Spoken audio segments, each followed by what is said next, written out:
Jordan Staal's going to chase that down. He's got Chatfield in front of the net, and Chatfield scores! Short-handed, Staal sets up Jalen Chatfield, and what a turn of events on the Flyer power play. The Canes take the 2-1 lead. We're a 5-on-5 team, right? And we're trying to figure ways on the other ways to somewhat be competitive, and we just got to, we're trying. That's all I can say. I don't really have an answer for you, other than the fact that the first period we should have been up 3-0, and then all of a sudden penalties and miscues, giveaways start to creep in. As heard on 97.3 ESPN, Rick Tocchet, Tim Saunders on the call.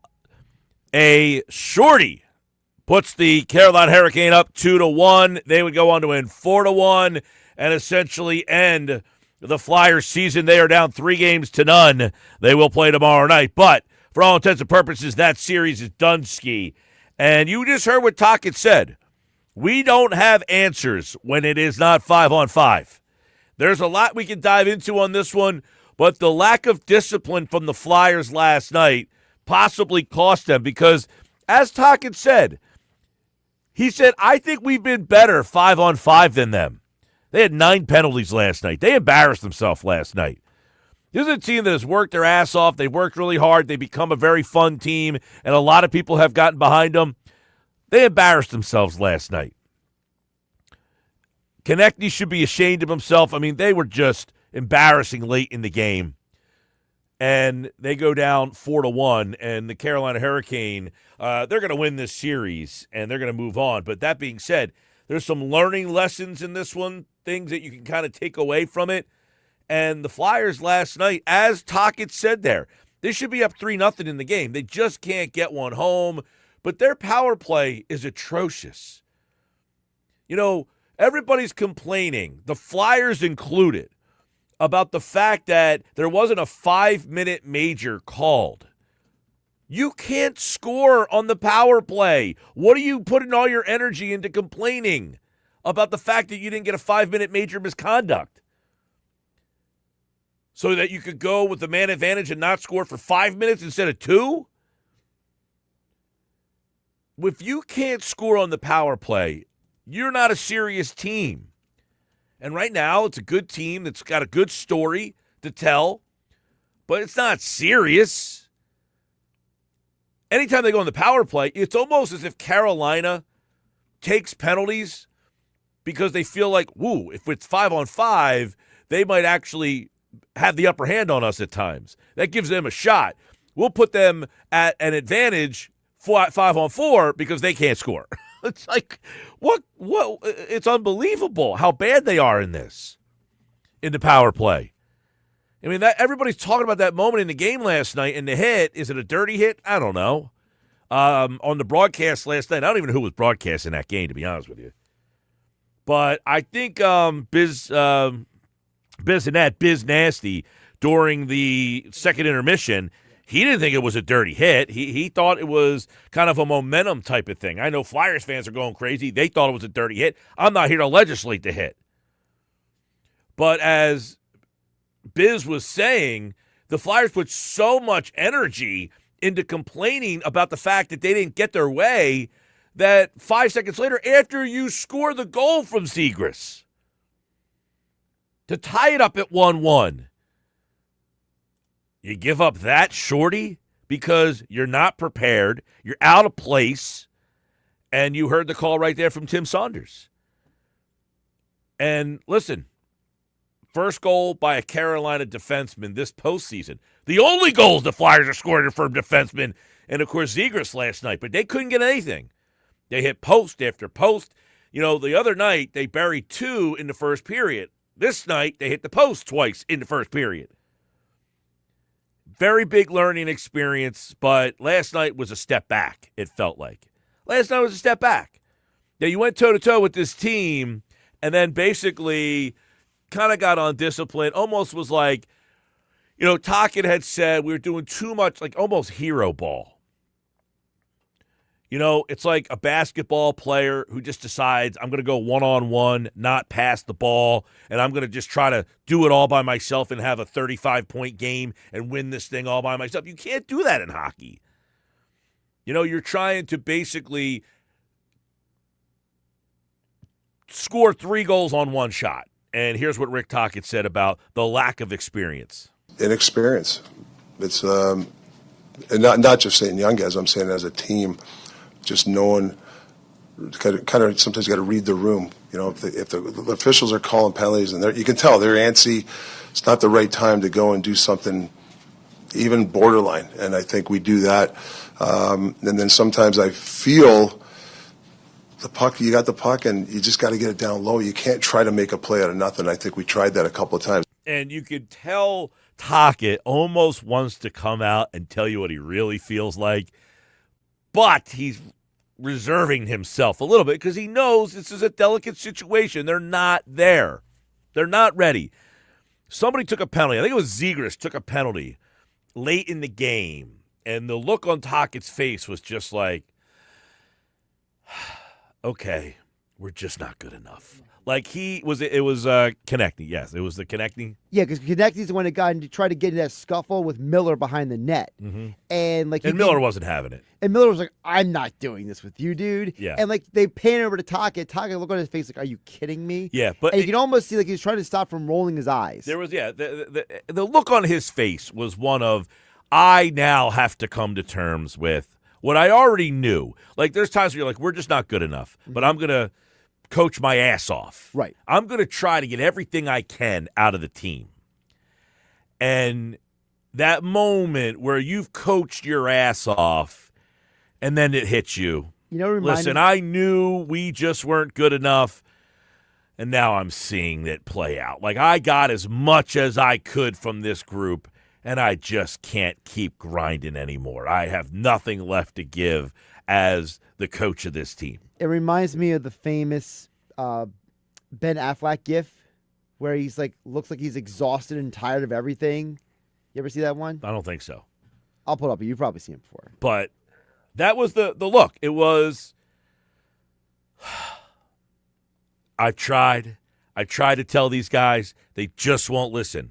And it's admirable for Tocchet. But one of the things, this is another comment that he says, and when you hear him say this, they lack 2 big things that you have to have in this series against a team like this. They lack 2 big things. Not enough speed and confidence for me. And then when you don't have a play, sometimes you have to chip it yourself the good old-fashioned way. But I think we're lacking a bit of speed and confidence right now. We lack speed and confidence, a.k.a. we're just not very good. Like, we are masking this as much as we can. We are putting as much lipstick on the pig as we can, and it's gotten us far. That doesn't mean, like, we stink. It's just we don't have enough speed. We don't have enough confidence because we lack speed, so we're compensating in other areas, and the result is you run into a team that's just flat out better than you are, and there's no shame in that, but I think the culmination of them being better than you all kind of hit you last night, and it's like we talk about all the time. When you do all this preparation and you prepare all week long for a football game, and then on Sunday, the Super Bowl, it doesn't go the way you thought. The next thing you know, you look up at the scoreboard, you're down 42-10. That was last night's hockey game.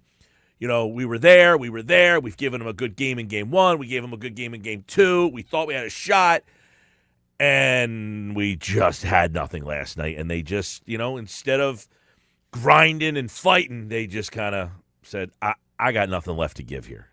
And did it feel like a little bit like Tocchet last night was kind of not just like answering questions from the media, but kind of like sending a message to like anyone listening to my voice right now? I'm letting you know this team doesn't have enough experience. They're too inexperienced to be successful in this moment. Yeah, I mean, and he did say, and we have that bite where he says, we were better on the 5-on-5.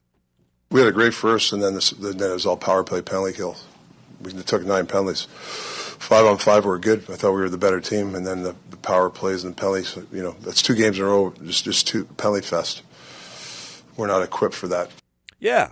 I mean, it's like a football team that's moving the ball up and down the field, but they keep shooting themselves in the foot with penalties. And you're going between the 20s up and down, but as soon as you get in the red zone, the guy goes off sides, and you're like, We won off sides 3 times in the red zone. We probably could have got points, but because we're just so undisciplined. And he's like, we were the better team 5-on-5, but my guys just couldn't come to terms with it. They just didn't want to accept it. It's almost like we have to play a style to win that my guys don't want to play.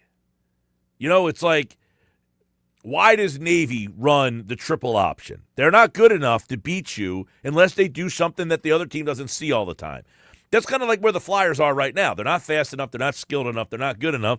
So they got to kind of be very, very disciplined and have some things go their way. And last night, nothing went their way. They hit 2 posts. He said, you know, we had great first period, a lot of scoring chances, and unfortunately at the end of the period, you're looking up and we're losing. I mean, it was kind of like I felt like the Sixers game the night before. Sixers are shooting the lights out. They're 7 of 10 from 3 at one point. They're going back and forth. And at the end of the period, the quarter, you look up at the scoreboard, you're like, there's no separation here. That was last night's game. Flyers outplay you for the most part. Look up at the scoreboard, I'm down. And it's like, oh, man, what more do I need to do? You know what more you need to do? You need to get better players. And look, this isn't a knock. Not a lot of people thought they were going to be here right now. Carolina is the 13th team in NHL history to win 7 straight games to open the postseason. They're pretty darn good. They're the 4th team all time to start 7-0, and in that time frame, there's only 4 teams that have ever done this. They've allowed fewer than 10 combined goals. The Red Wings in 52 did it. They won the Cup. The Rangers in 94 did it. They won the Cup.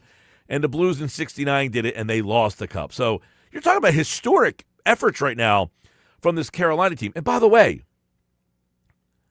Carolina is now 21-1, 19-1-1, excuse me, against you in the last 21 games. 19-1-1, and they're kicking your ass, man. They're just better than you right now.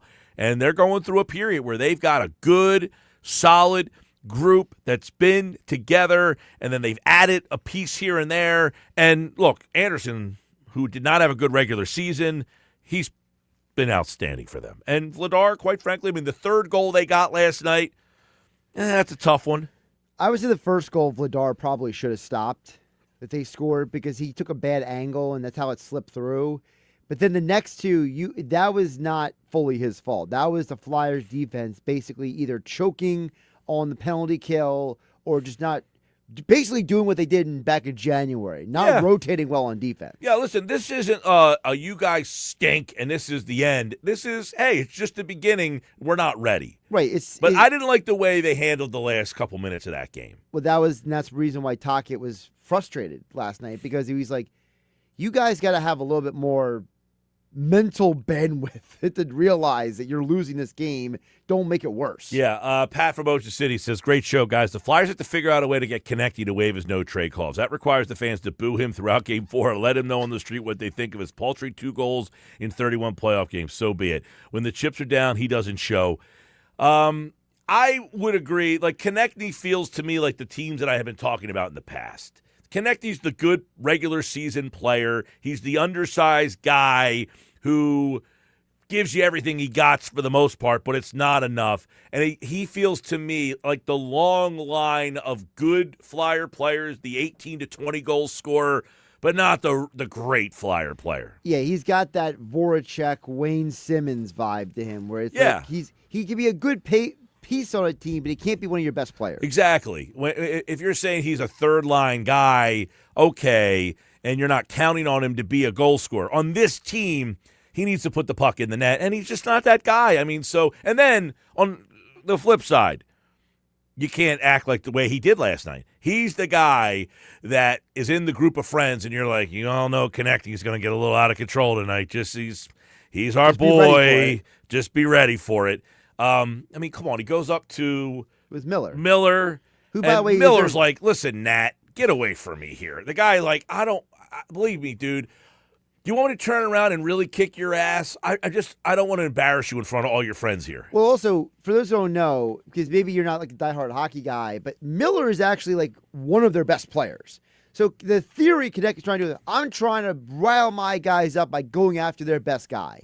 But Miller's sitting there like, dude, there's 3 minutes left in this game. We're not doing this. Yeah. You're ridiculous. You're a gnat. He had no time for Konechny last night. And quite frankly, Konechny embarrassed himself. Ristolainen embarrassed himself.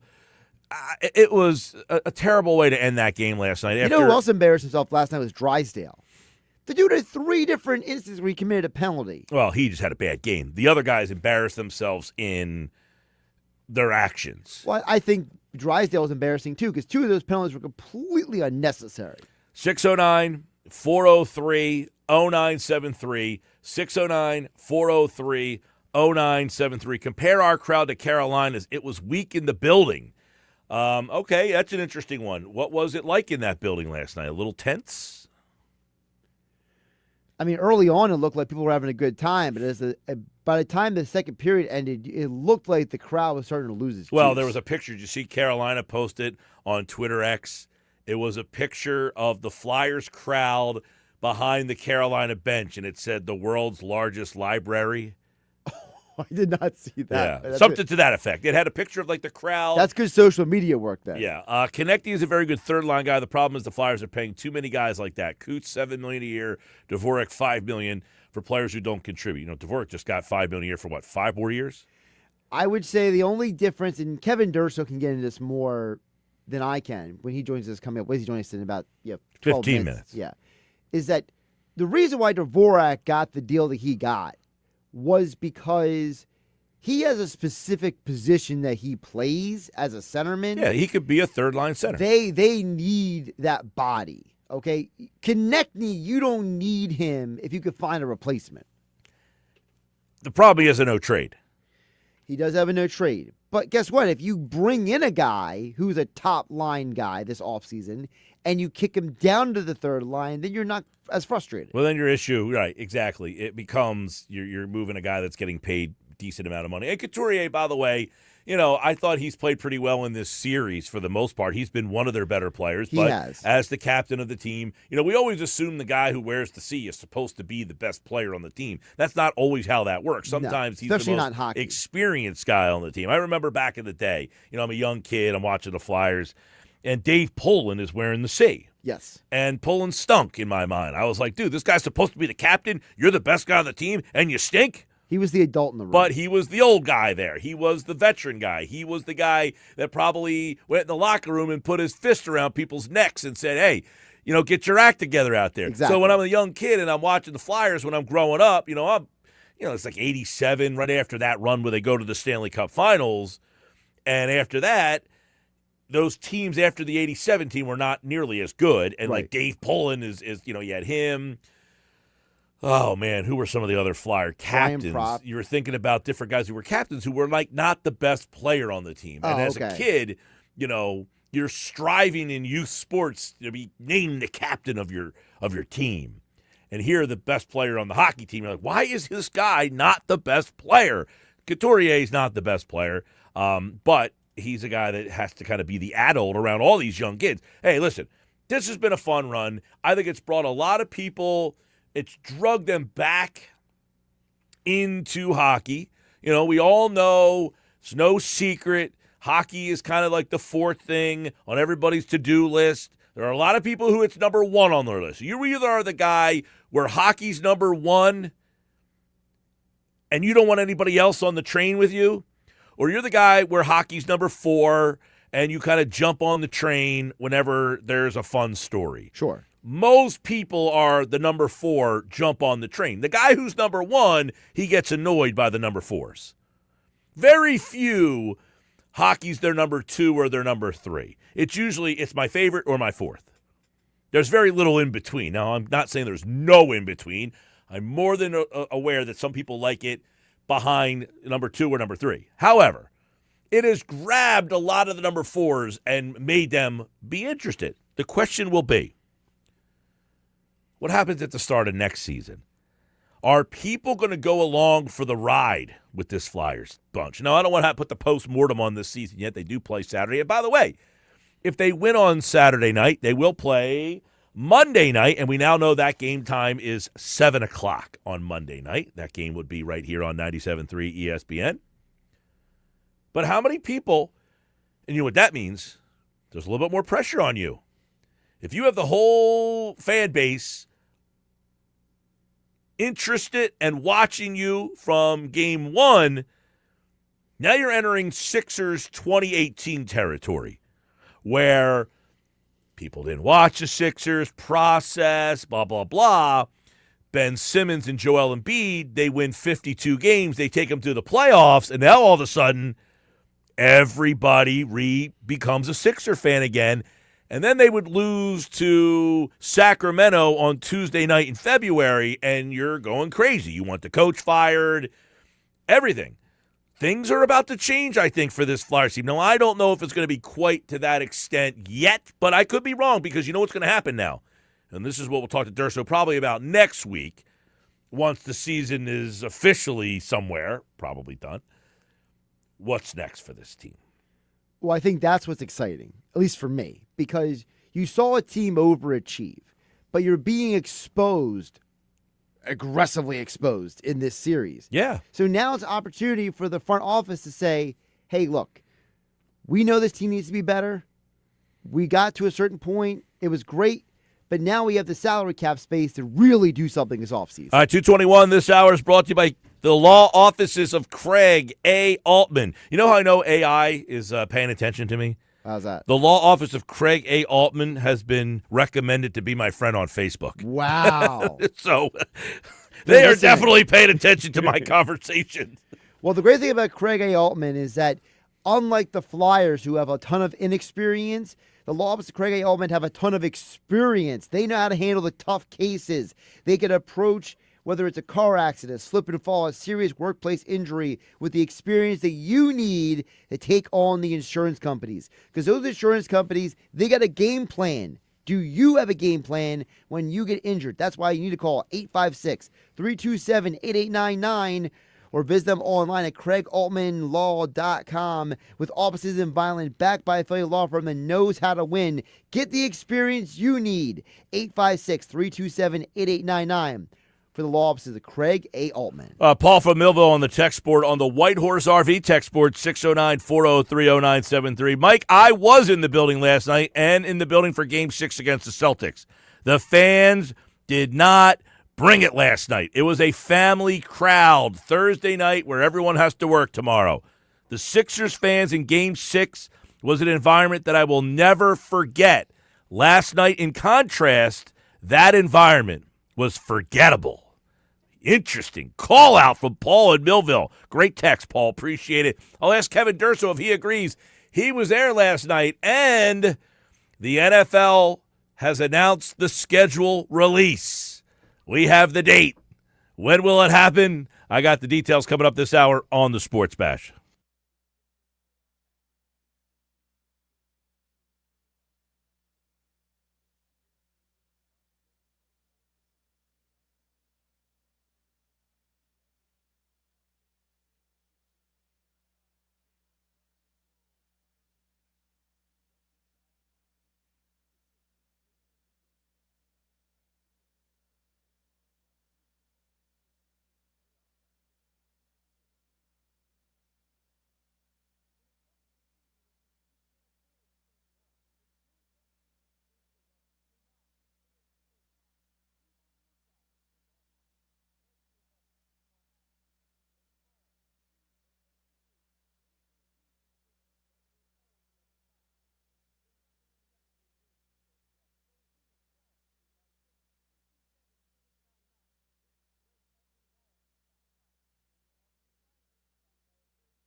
I mean, you guys saw some of the stuff. I don't know. Like we had nine penalties. I don't know.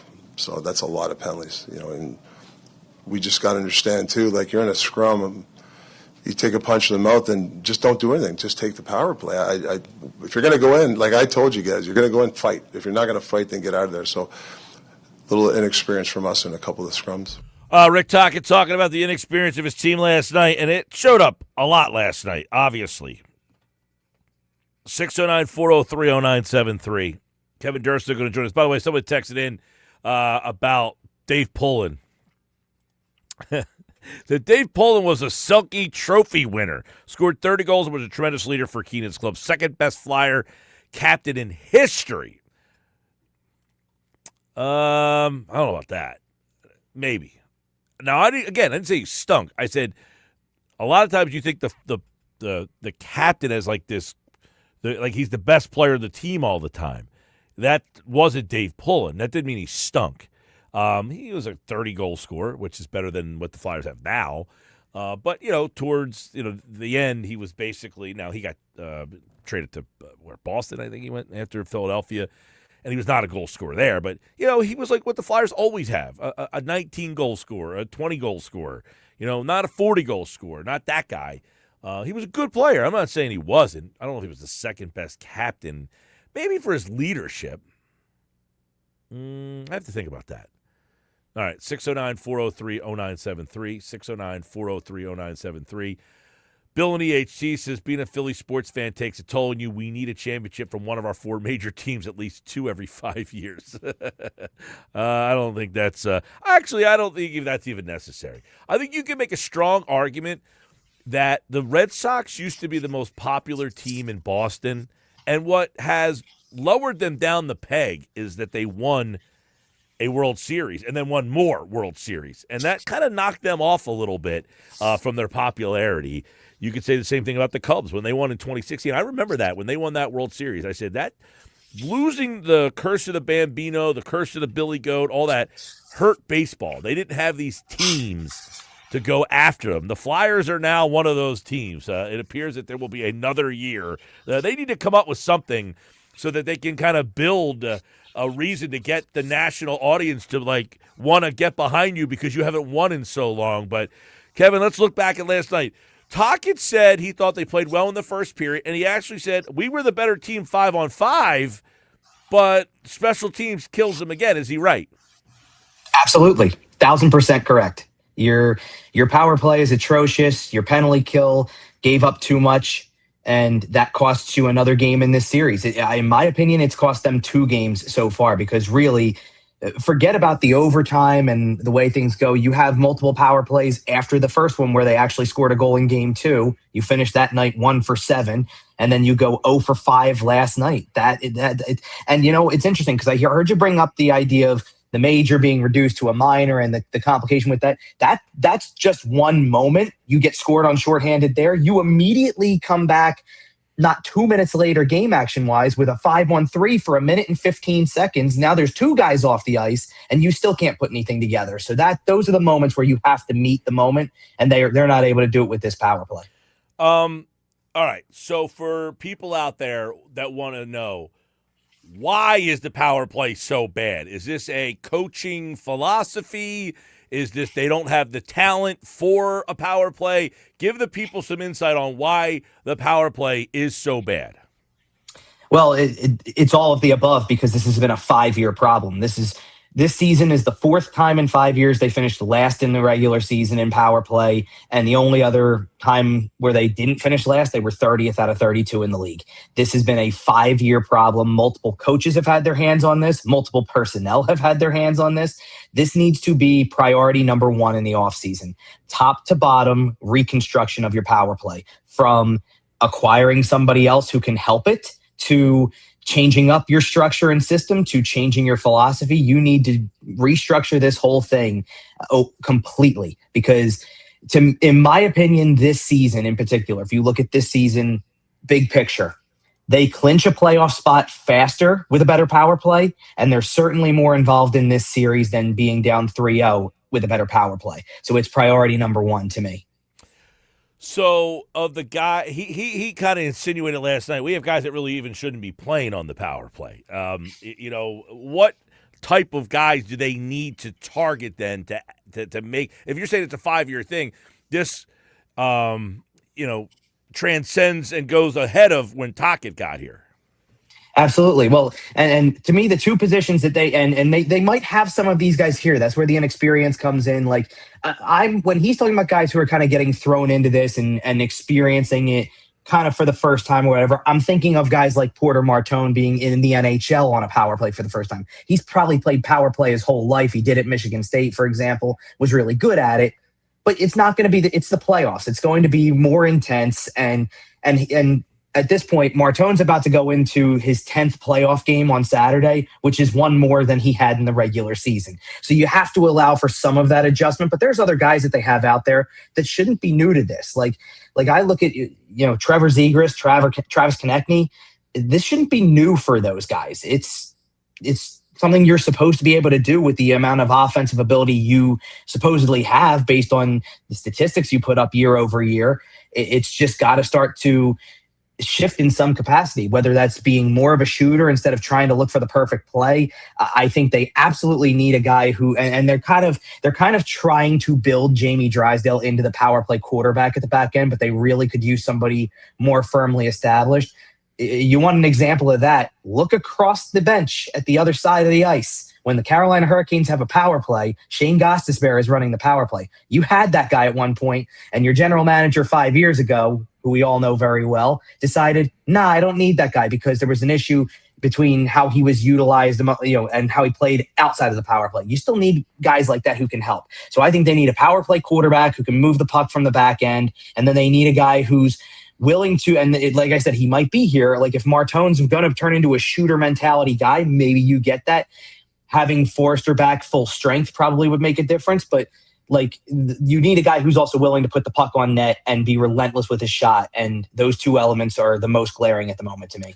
Last night there was a penalty in the third. I can't even remember which one of the 9 it seemed to be, but they panned over. I don't know if you saw this on the broadcast or not because you were in the building, but they panned over to Tocchet, and it was that look on his face of, all right, I've come to terms. We're just not ready. We're not good enough. And it's like, I know we're not good enough. But as the coach, you don't want to come to terms with that until it, plays out. And it was almost as if the effort and the grit and everything just, unfolded right before his very eyes. It's that moment where you just realize we're just not ready yet. Yeah, see, to me, the timing that you're referring to in the game, that moment already happened.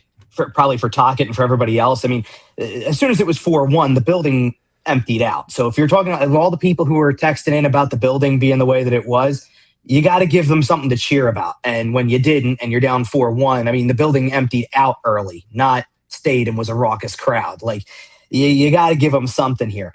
I think that the reaction that you saw from Tocchet in that moment has more to do with, because I believe you said earlier it was around the Konechny penalties at the end of the game.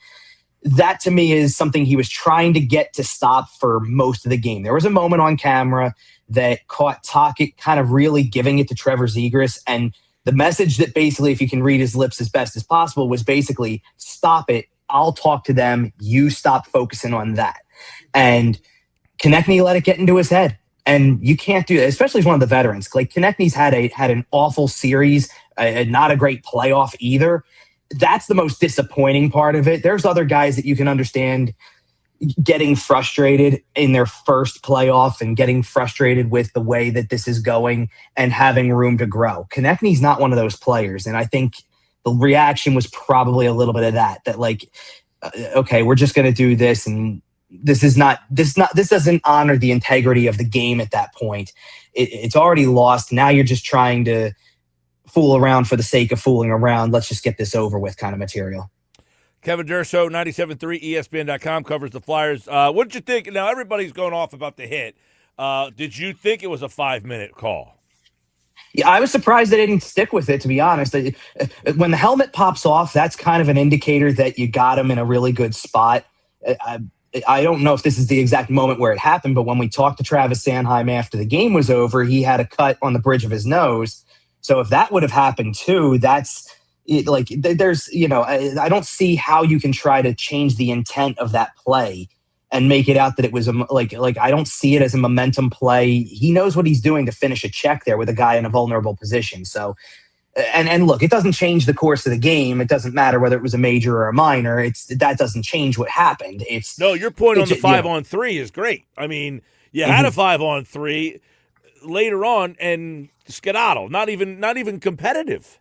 Well, and what makes that moment worse for me is that's your chance to regain the momentum. If you lost the momentum with a shorthanded goal against on the previous power play, now you get the chance to gain it back. It's a 5-on-3. And on top of that, for all the stuff about composure and staying disciplined, things like that, you got a 5-on-3 because Rod Brindamore went off on the officials, and one of them turned around and said, okay, fine, that's how it's going to be. Unsportsmanlike conduct. Throw another guy in the box, because he didn't like that they evened up the call when the Flyers looked like they were letting a power play go by the wayside. So it turned into the opportunity to get that game back in your control a little bit. You have to meet those moments. It's interesting, for all the talk of how bad the power play has been.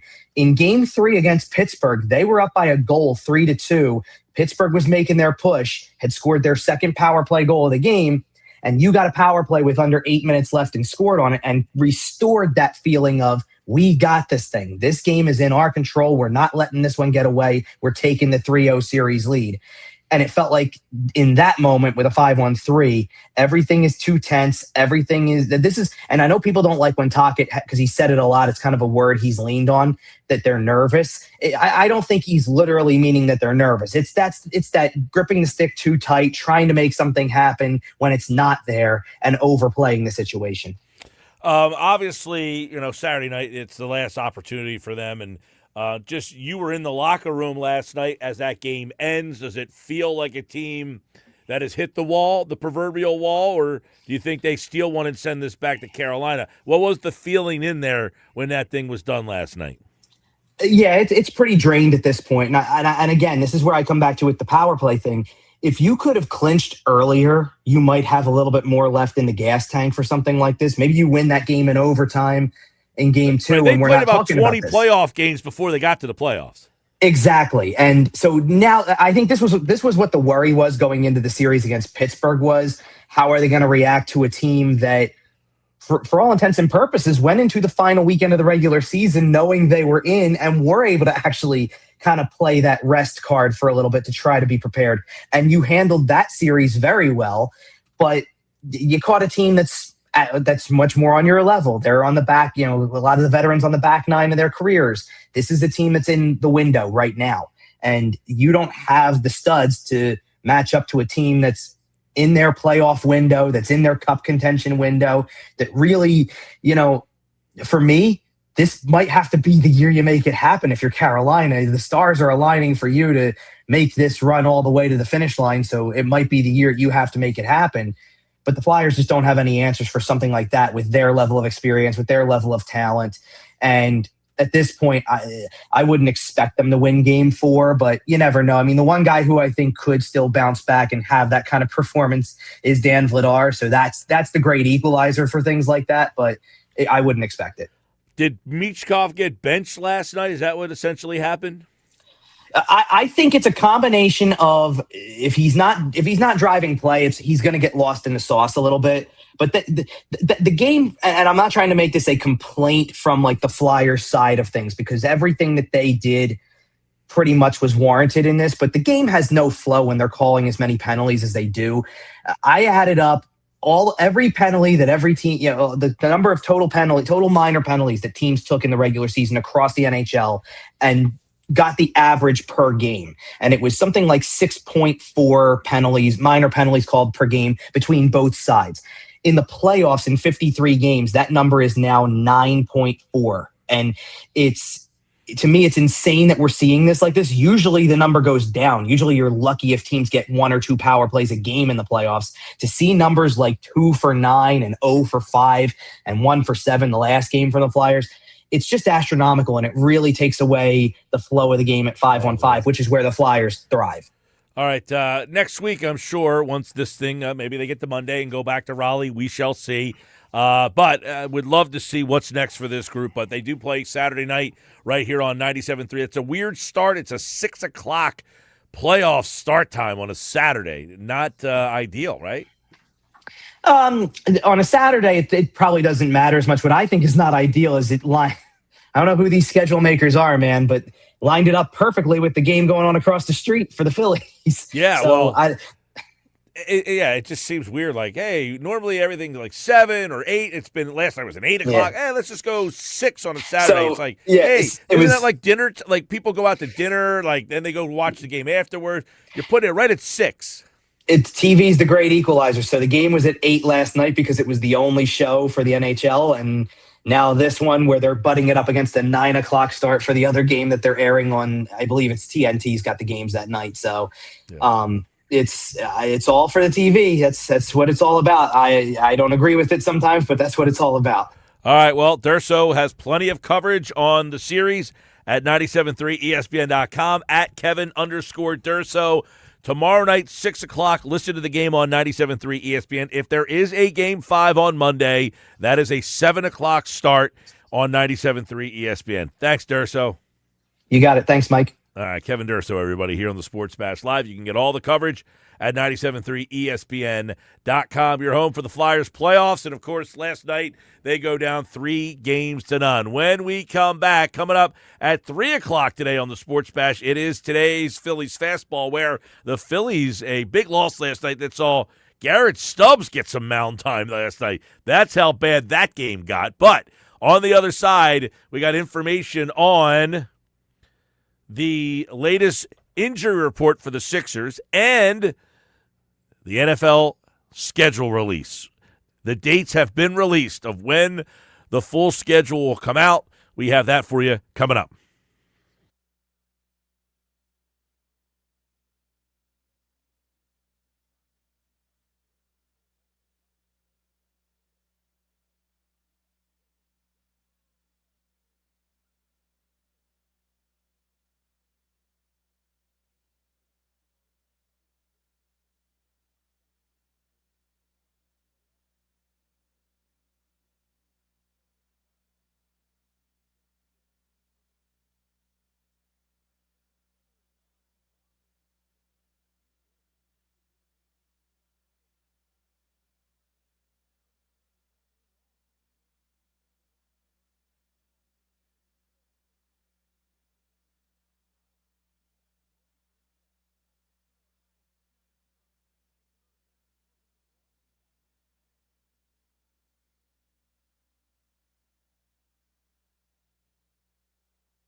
All right, Phillies fastball in 9 minutes. We do have a Phillies lineup for tonight. It's a little early for the lineup tonight, but the Phillies lineup is out.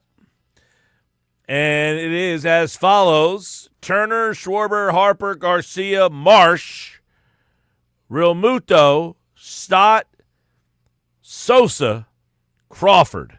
No Bohm for the second straight night. Luzardo is on the mound for the Phils. They are taking on the Colorado Rockies, and it is a right-handed pitcher for the Rockies. So Sosa will face a righty. Bohm is out of the lineup for the second straight game. And it obviously seems like they are doing their best to try to get him kind of sitting down, watching, and, letting him just observe for a little bit. 609-403-0973. All right, couple tidbits here.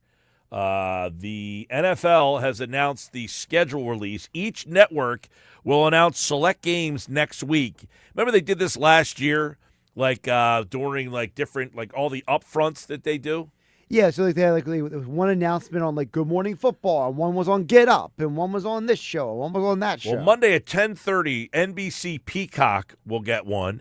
4 o'clock, Fox will get an announcement, and at 6:30, Amazon will get one on Monday. On Tuesday, Disney will get one at 4 o'clock.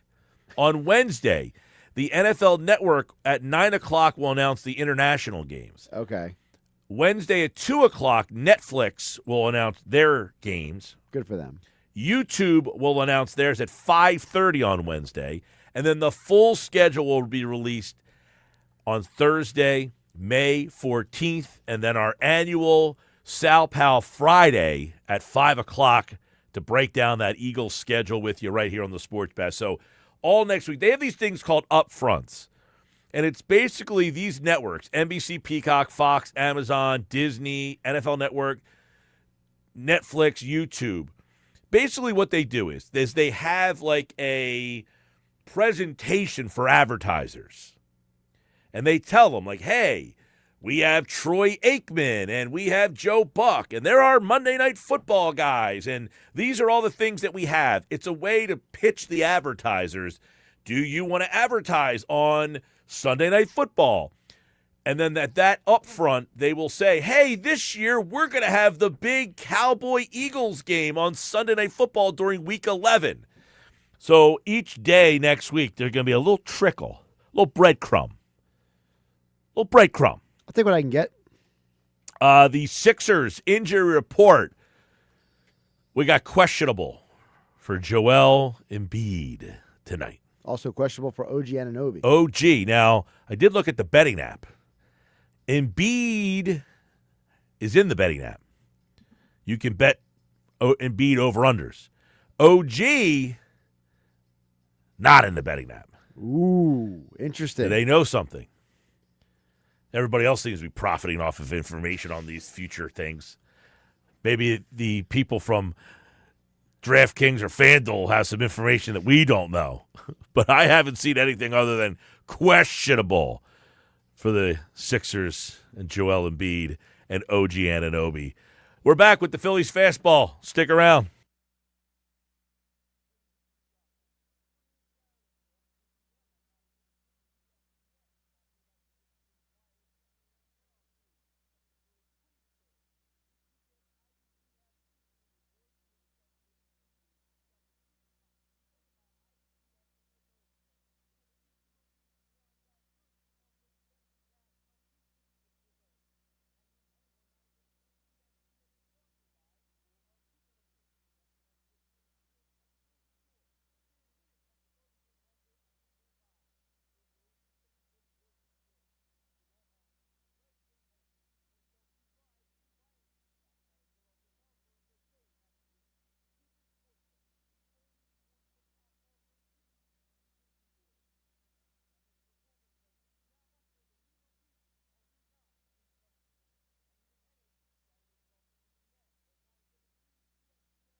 All right, 3 o'clock hour, Sports Bash Live, 97.3 ESPN. It is time for the Phillies Fastball segment brought to you by Ventnor Social.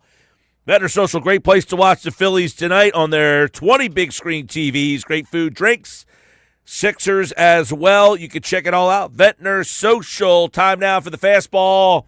And the Phillies did drop their lineup early today, as we told you in the last segment. We'll update it for you one more time. Turner, Schwarber, Harper, Garcia, Marsh, Realmuto, Stott, Sosa, and Crawford with Luzardo on the mound today.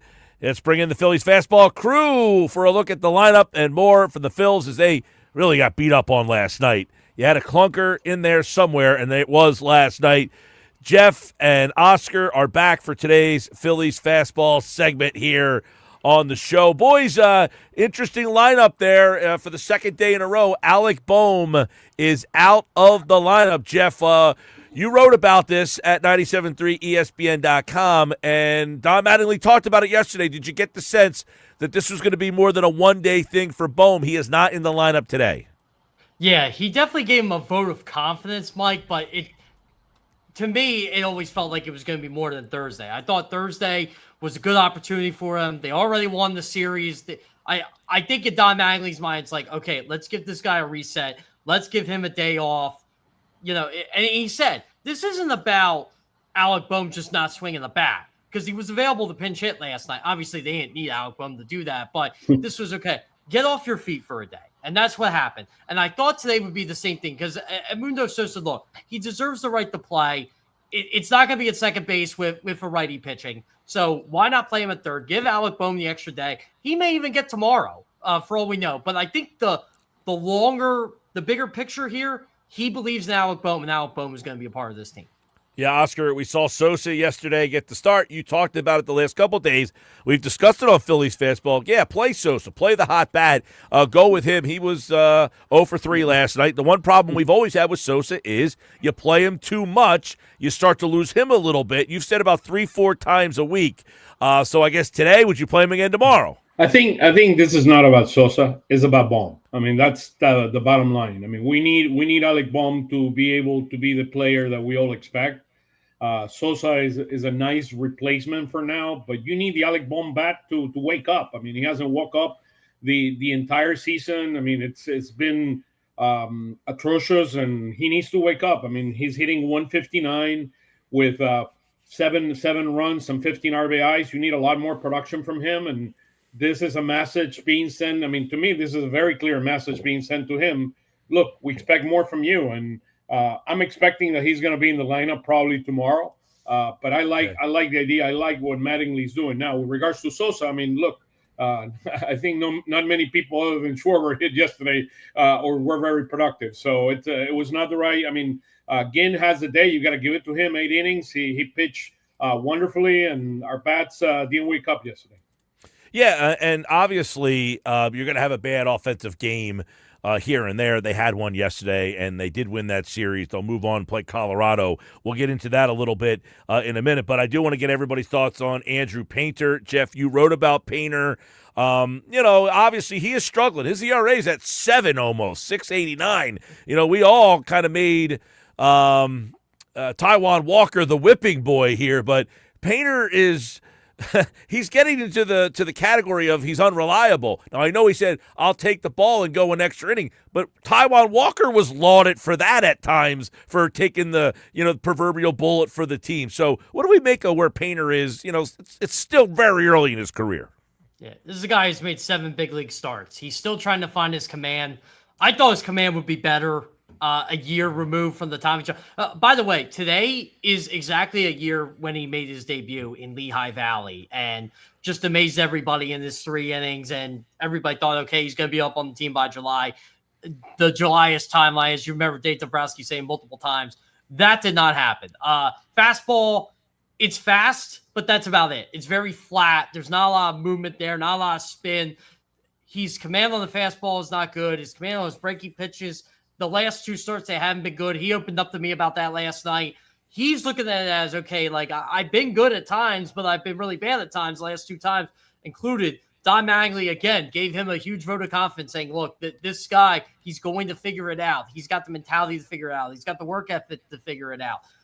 I think he's going through the ups and downs. I think he's handling the ups and downs well. But again, this is what I tried telling you back in March, Mike. The expectations you have for Andrew Painter were just unrealistic. It wasn't going to happen. Okay, and we can get into that because, Oscar, I do want to get your take on what is your thoughts on Painter? I mean, is this a guy that needs more seasoning at the AAA level, or do you let him go through the growing pains up here? They don't really have a lot of other options. Yeah, I think he passed the AAA, or he did the AAA part last year. I do believe that he needs to grow, and he needs to grow. It's part of the growing pains. I mean, that's how I would summarize it. This is part of the growing pains. I mean, a lot of the best pitchers in baseball have gone through this, and he just needs to keep pitching. I think the most important thing is not what's happening he needs to execute, right?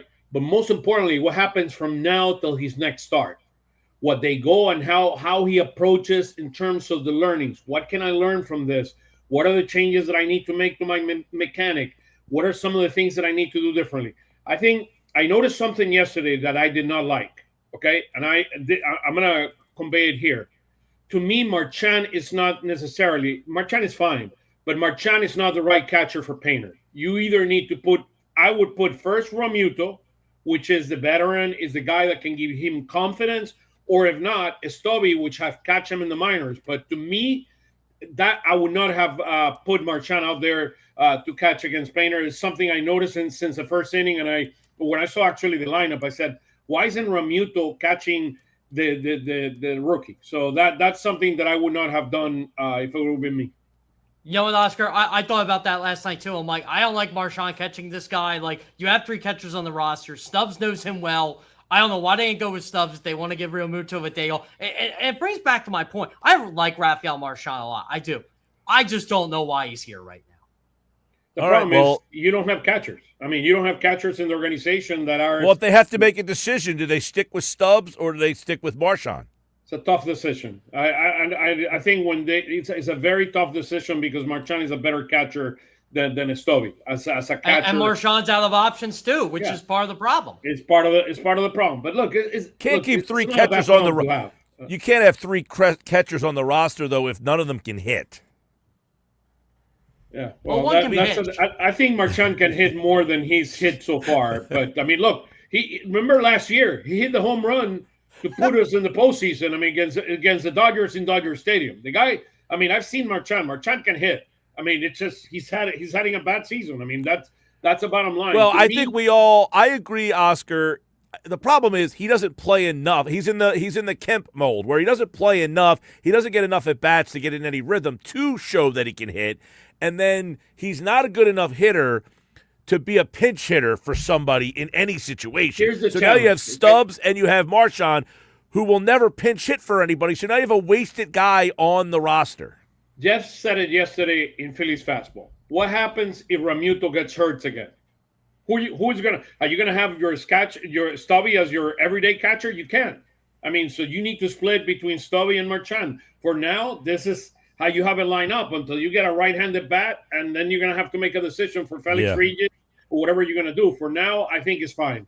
Look, this is a team that is going. I mean, I don't have any doubts in my mind that this team will make the postseason. After they went over the hump, after the Thompson, they're going to make the postseason. It's a matter of how you start putting all the pieces together to be able to be effective in the postseason. Got this text on your point, Jeff. Thea from Mays Landing says, Mike, do you still think Painter is as great as you thought? Thea, good text message. And I will admit, I did put the expectations on him very high because, quite frankly, the expectations were very high. They wouldn't. My buddy texted me last night. They wouldn't trade Painter for Brett Rooker, Mason Miller the one year. That was a rumor that was out there. They would not move him.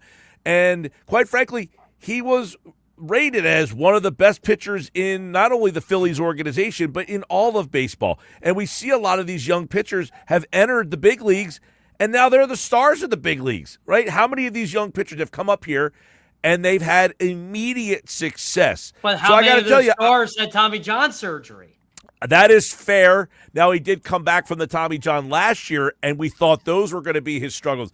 I will admit, he has struggled much more this year than I thought that he would. And even so, I thought he'd be up and down, but way more ups. And I felt like I would leave more nights watching him saying, man, is he good. And I haven't left his starts saying, man, is he really good. I viewed him as what he was. When they put him as the 5-starter, I'm like, that's what he is. That's what he's going to be this year. Okay, but do you think they think he's a 5-starter big picture? Well, no, but right now he is. That's what he is in this team. You got a team that's got Jesus Azar. You got Zach Wheeler. You got Christopher St. You don't need him to be an ace right now. No, I'm not saying you need him to. Look at this. I mean, just to give you an example, John Smoltz, right? First year, 5.48 ERA.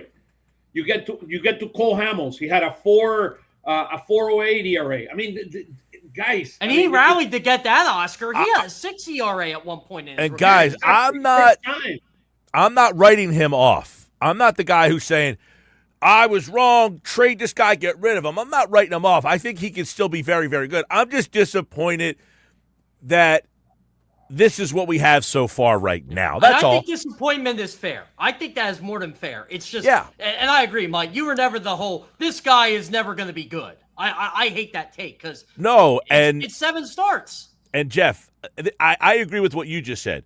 They don't need him to be the top of the rotation pitcher now. My point was more, they're going to have a guy who has top of the rotation stuff pitching in the number 5 spot, and that's what I thought was going to make this team really, really tough. I really think it's Dominic Brown syndrome. Like, remember for years, they would not trade Dominic Brown. They wouldn't trade for Roy Halladay. They wouldn't trade for anybody, and they were really good. And then Dominic Brown came up, and outside of 1 month, he wasn't good. So I think that's what everybody has Dominic Brown syndrome with every single prospect because that's the only prospect they remember. They don't remember Chase Utley was a 230, 240 hitter through 2 years in Major League Baseball. They don't remember Ryan Howard got sent down and sent back up and sent back down before he took off. Like I don't think people remember that part of a prospect. Well, and Oscar, I think the point is, too, and they don't need him to be a top-level guy right now. I'm just more disappointed because I really thought they were going to have a weapon at the back end of the rotation.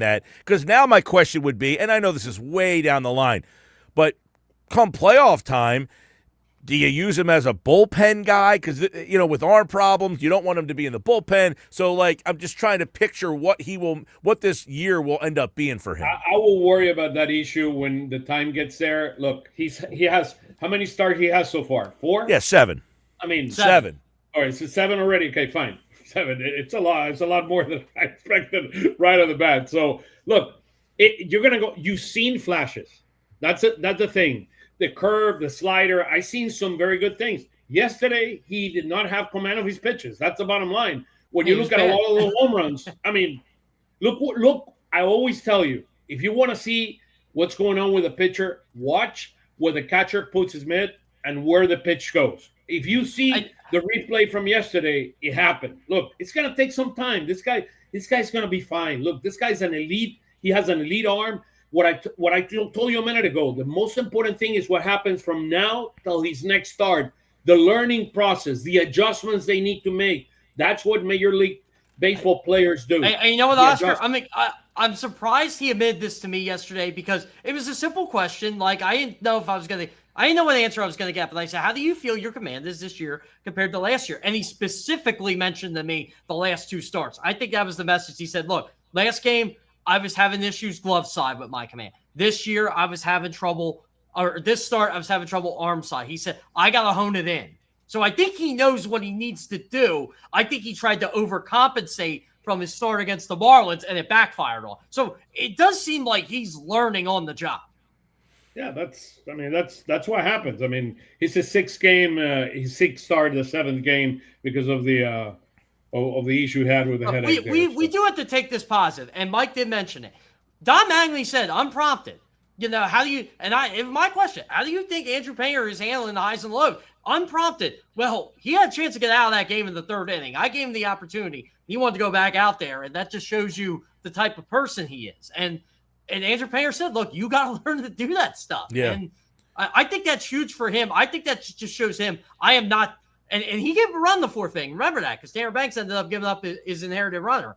And I think he said, I have enough pride in myself to go out there and eat this. I am not this bad of a pitcher. I am going. I always say your character is always tested most when you're up against it. His next start is going to be very, very important for him. It's going to be on the road. It's going to be his next start. I do believe that, again, the learning process is the key here. He has Wheeler. He has Ramuto. I mean, together with Caplan, that has done a tremendous job with this rotation over the last few years. Is the learning process that happens from now till the next start is going to be the key. And I'm expecting he's going to be a much better pitcher in his next start. Guys, Jeff, you just brought up Tanner Banks, and I'm glad you brought him up because I probably would have forgot because he's been forgetful. He was a he was a very dependable arm for you, surprisingly, last year. You wonder, I mean, is he just one of those bullpen guys who had the good year last year? Now this year's the bad year? What do you make of his early run here? He's been terrible. Yeah, I think his command's been off. Honestly, like this is. If you had to do your confidence rankings in the bullpen last season, Tanner Banks was probably number one. Way at the top. Even over Johan Duran. Like this year, he's last. Like, I mean, I think it's pretty telling when you put him into a game like last night. You're already down 7-0, and he's in the game. Okay, you need him to eat innings, sure, but look, he was bad last night, and he's been trying to figure some things out. And I feel bad for Tanner Banks. He's a great guy. Maybe he needs to. I don't want to say get sent down, but he does have an option left. You do have that opportunity for him to kind of get things right. But I think the Phillies believe in him too. They want him to work out these command issues as well. It's just been really weird that for a guy who's been so reliable since he got here to be struggling the way he is. He came here as a lefty specialist. That was his when he was with the White Sox, that's who he was. The first year he was managed that way. Last year, he was the Keller. What Mitch Keller does for the Cubs is exactly what Tanner Banks does for us. He was the most reliable pitcher. When you had an issue, you needed to take a starter out with runners on base. Tanner Banks was the guy that came in, and he delivered. And he did much more than what we all expected. You know who's becoming that guy now? Orion Kerkering. That seems to be the Orion is getting there. He's getting there. I want him striking out a little bit more batters, but he definitely is doing. He'll even admit that to you, Oscar. Like if you said that to him, he'd be like, "Yeah, look." He's like, "I'm getting guys out, but there are other ways I can get them out." Yeah. Well, that was one of the takeaways because it was a bad night last night. Now, I did see today Dylan Moore is back, and this goes back to the conversation we were having earlier. You got 3 catchers. Does Dylan Moore work his way back up here at some point so they get that position versatility? Now you don't have to worry about anybody claiming him because no one wanted him. Exactly. Well, no one claimed him. Taiwan doesn't have a job yet still, right? He doesn't have a job. Right. You want him in AAA? Man, what does that tell you about the 23 to 26 men on this roster? And I'm sure that's everywhere, but what does it tell you about here, a team that's supposed to win 90 games? Exactly. That's a great point. Well, and the thing is, going back to the Painter thing, which is they need Painter to work out here. Forget big picture. This year, they need Painter to work out. They don't really have anybody else. Yeah, who do you have? Alan Rangel? That's it. Connor Gillespie's out for the season. Yeah. He's done. Bryce Wilson has really been struggling in AAA. Gene Cabrera is still finding his footing. He struggled a bit last night, too. They don't have anybody. Rangel is the only one that has, outside of Bryce Wilson, some of those guys, the young guys from the Phillies, he's the only one that has Bryce Wilson's like a 9 ERA in AAA. You want to bring him up? That's bad. No, but speaking of AAA, Otto Kemp continues to hit there, Jeff, and I guess at some point, Oscar, they might have to start thinking about bringing him back up. I told you that yesterday. To me, Felix Reyes need daily at-bats. Can't just have it. He hit another home run yesterday. We need to bring him back up. I think 3 home runs, 11 RBIs the last 3 games. And look, Oscar has been 100% right about this. Get this guy every day at bats. Get him right. Now all of a sudden you got an 880 OPS in Lehigh. You're hitting the ball. By the way, he can play third base. He can play left field. He can play first if you need him. It's almost like what you asked Felix Reyes to do for 3. Like Oscar, didn't you think it was awkward last night in the ninth inning? You had Felix Reyes playing third. You had Kyle Schwarber playing first. You had Amundo Sosa playing true. That was get me out of this game. That was like the after games. Those games that and then Stubby hit pitching. So on top of it. Yeah. So look, it is what it is. You got to pass the page from yesterday. You have to go in with Luzardo today. I'm sure Luzardo at home is going to have another great game. He They're going always against a good pitches on pitcher. Friday, by the way. He always seems to pitch this thing. Oh, it's Luzardo T-shirt night. I like the Luzardo t-shirt night. Jeff Kerr, by the way, Oscar, he keeps getting all the free stuff at the, he got a new hat. He's got the new cooler glass. He's not sharing anything with that us. wasn't free. I paid for that one. You pay for that one. All right, Phillies Fastball. We do it every day. We love spinning it around. If you guys ever have comments, questions that you want to get on board, Phillies Fastball on all social media platforms and right here on the Sports Bash, brought to you by Ventnor Social, the place to watch the Phillies and Rockies all season long. I'm actually going to be Ventnor Social tomorrow. I'm going to be stopping by, watching some Phils and watching, I guess, the Flyers play at 6 o'clock tomorrow. So stop over to Ventnor Social, everybody. Oscar and Jeff, boys, have a great weekend. And don't forget Phillies Weekly on Sunday night at 8 o'clock on all the social media platforms. Who's the guest this week? Who do you got? We're going to have Luca Arcaini. We're going to have Nick Picone is going to be with us, as well as Tyler from Tailgate. So we're going to have a great guest, and looking forward to having a nice social after, a sweep of the Colorado Rockies. Well, that'd be nice. Oh, by the way, my prediction of remember I asked yesterday on Fastball, will this team be over 500 come the next Phillies Fastball on Monday? That's not going to happen because it can't happen. Yeah. Well, I'll be in Reading this weekend, by the way. I'm going to be in Reading tonight. I'm going to be in Reading tomorrow. I'm going to be watching Dante Nori, Alex Benelis, a lot of these guys. Brian Rincon. By the way, Oscar, I'm going to try to figure this out. Brian Rincon might be due for a promotion very soon. Yeah, well, lefty. Brian. But he's got a major. But look, he's a major league shortstop right now. I thought you were talking about. I thought you were talking about Rincon. So yeah. Oh no, not Rincon. He's still rehabbing. I'm not worried about him. But Brian Rincon, I'm telling you, it's Al Padrique. Hey, buy a beer to Pat over there. Huh? Pat in Ocean City, big fan of Oscar. He says, I'm really enjoying it. We had a lot of texts yesterday, too, by the way. I am a big fan of Oscar, too. I'm a big fan of you, too, Jeff, and we'll talk to you guys on the Fastball Monday here on the show. Thanks, boys. Take it easy. All right, there is our Phillies Fastball for Friday here on the Sports Bash Live on 97.3 ESPN. Check out Ventnor Social, the place to go to catch every Phils game tonight and all weekend long. The Sports Bash Live 97.3. All right, when we come back, the Sixers take on the Knicks tonight. They got to get back in the winning column, all right? They got to get back in the winning column after that Game 7 win over the Celtics. Mike McGarry from the Press of Atlantic City breaks it down. Plus, he is going to be at the Phillies game tonight, so we'll get his thoughts on Alec Boehm sitting out because he wrote an article about this at pressofatlanticcity.com as well. Bob Wankel later on will talk some Phils. Also, Paul Hudrick on the Sixers and Adam Caplan with the latest on the Birds, as we have some stuff we want to talk a little Eagles about. You're going to want to stick around for that right around 4:15 today on the Sports Bash Live on 97.3 ESPN.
All right, 329. Phil's tonight taking on the Rockies after a beatdown last night from the A's, but you get one of those every once in a while. However, no Alec Bohm in the lineup again tonight.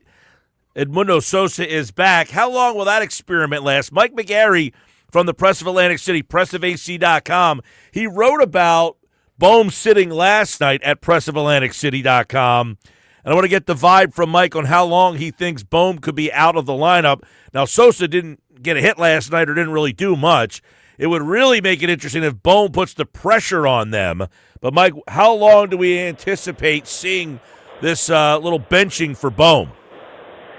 Yeah, we haven't talked to Don Mattingly yet today, but in talking to him yesterday, I'll say this. I wish someone believed in me the way Don Mattingly believes in Alec Bohm, saying that he believes until the last day he's on earth that Alec Bohm is going to hit. That's quite a statement.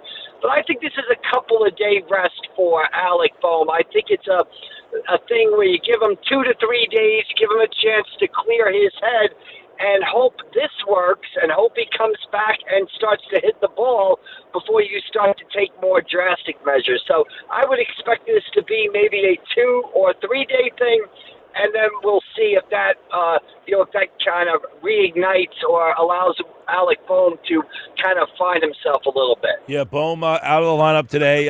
It is Edmundo Sosa. Apparently, Sosa was taking some reps in left field earlier today as well. That's one of the things I said yesterday, Mike.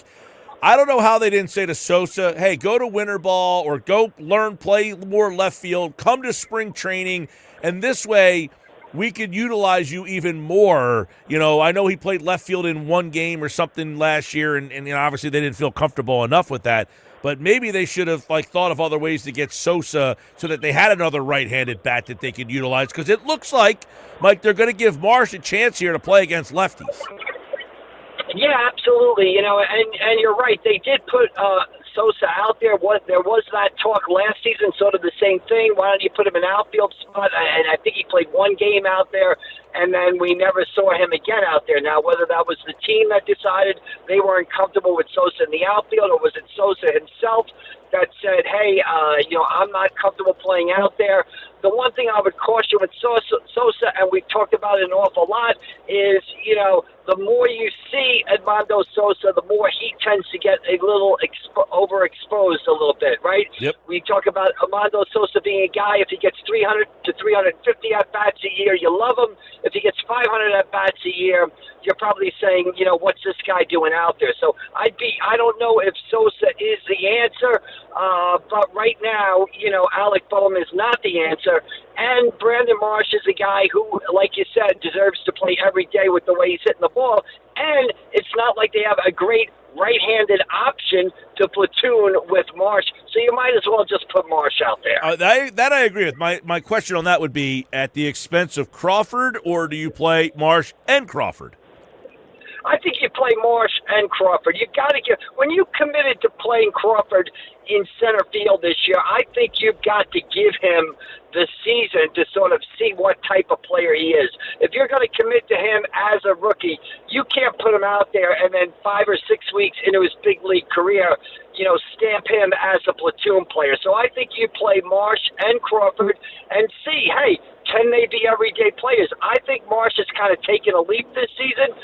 Crawford has had his moments, good and bad, but I think it's too early in the season. I think you've got to give Crawford the entire season to sort of see what he does. I mean, he's only a 21, 22-year-old kid. Let's not stamp him as a platoon player so early in his career. Well, it seems like some people want to already stamp on Andrew Painter before this young man has made a full season, but 6.89 ERA.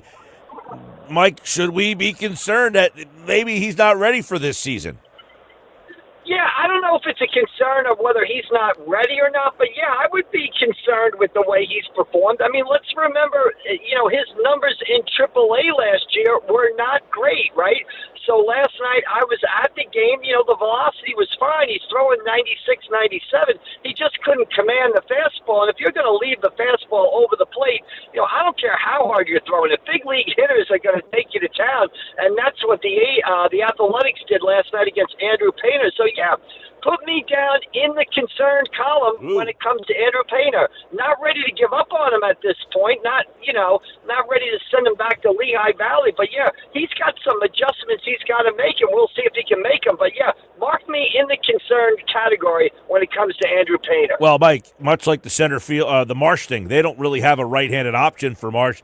They don't have another guy. I mean, they don't really have another pitcher in the organization. He has to work out here. Yeah, Mike, that's the answer to so many of these questions. You said, do they have a right-handed platoon bat for Brandon Marsh? No. Do they have a guy to replace Alec Boehm at third base? No. Do they have a guy in AAA, fighting to come up and take Painter's spot in the rotation? No. So you're exactly right. And in fairness to the Phillies, a lot of teams are in this situation. But if the guys they counted on to perform on the big league level aren't going to perform, you're going to have some issues because there are replacements. This isn't a situation where you can just go to the baseball player's store and pick another starting pitcher off the shelf and put him in the rotation. You're exactly right. They don't have a replacement for this guy. So, he's got to make some adjustments, and he's got to make them quickly. Mike McGarry from the Press of Atlantic City, pressofac.com, is on his. I can't believe you're going to the Phillies over the Knicks Sixer game tonight. You're not covering, the Knicks have won 6 straight at the Xfinity Mobile Arena. Is there any reason why you think the Sixers will end that tonight? Well, I think, Mike, this is to quote unquote and use my calling card, this is a must win for the Philadelphia 76ers, right? This is a kitchen sink game where you've got to throw everything you can at the Knicks, because if you don't win this game, obviously the series is over. I thought going in that it was going to be a 7-game series. Obviously, if the Knicks win tonight, that's not the case. But, I would expect the Sixers to come out with a spirited effort, and look for George and Maxey to have big games, maybe Edgecombe back at home, having a bigger game. I think, we've talked about whether, what home court advantage in the NBA means. I don't think it means a lot, but I do think, for some of your role players, your Kelly Oubre's of the world, your other guys, they do play better at home, familiarity, than on the road. So, yeah, I would expect the Sixers to, give it their all tonight. And I would not be surprised if the Sixers, won a close one. Or I would not be surprised if this was a game the Sixers kind of led the whole way and the Knicks stole in the last 3 or 4 minutes of the fourth quarter. Well, that's essentially what happened the other night, Mike. That game on Wednesday night, the way that it's going, I'm thinking, man, at one point, I forget who was doing the broadcast, who was the play-by-play guy the other night, but they said the Sixers are shooting 70%, 7 of 10 from 3, and I'm like, the scoreboard is not reflecting that. And it felt like the Sixers were playing about as good as they could, but could never open a lead of any more than 7, which was like in the first 10 minutes of the game. And that made me feel that was not a good way for this game to go. Now, we don't know about Joel. He's questionable. It looks like Anunoby is also questionable. Which guy do you think is more important to have tonight? Because Embiid's a weird one. Sometimes they actually play better without him because it changes their style. But Anunoby's a big loss for them. Yeah, a huge loss for him. And, Mike, if the listeners remember, when we kind of previewed the series, we circled those two guys. I said that Joel Embiid, the Sixers have injury concerns with Joel Embiid, while the Knicks have their own injury concerns with Anunoby, who's been dynamite these playoffs. Obviously, Embiid is more important tonight for the 76ers, only because of the situation. If I'm the New York Knicks tonight, I'm up 2-0 in this series. I'm not playing Anunoby tonight. I'm resting him. I'm not taking any chances with that hamstring. He hurt it in the playoffs last year. He's a huge part of what they do. If they do advance, they're going to need him. So the Knicks having that 2-0 advantage, I'm resting Anunoby, and I think the Sixers need Embiid to go out there. They need Embiid to play. They need 30 points, 10 rebounds. They need a great Maxey game. They need a great Paul George game. So to me, if you're saying who's the guy that's got to go tonight, it's got to be, to me, it's got to be Joel Embiid. And if I'm the Knicks, Anunoby is on it, street clothes on the bench. Well, correct me if I'm wrong. Mark Kestecher was on yesterday, and he brought it up.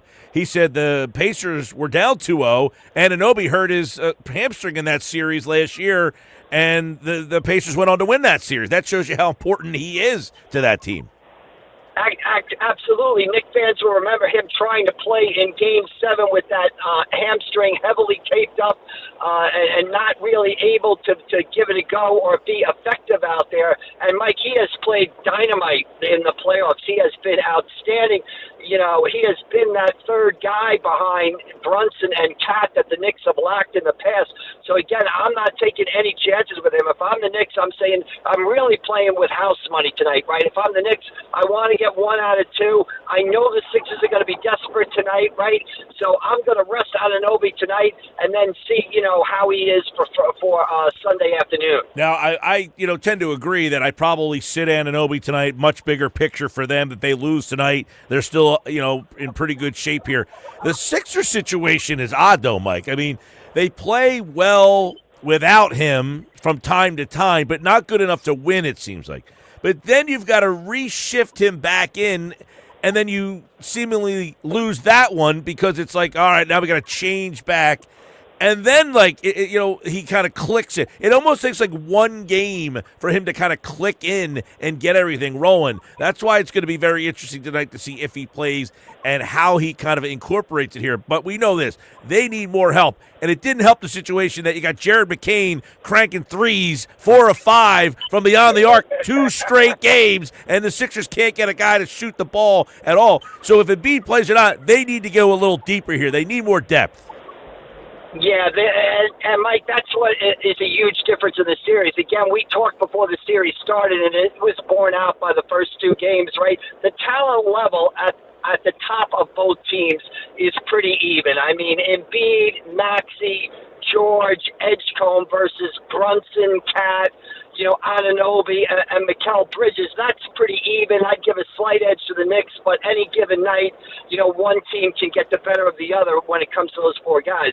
But after those 4 guys, to me, the Knicks the Knicks have, Alvarado, Jordan Clarkson, Deuce McBride, Mitchell Robinson, Josh Hart. The Knicks are just a much, much deeper team, and I think a better team.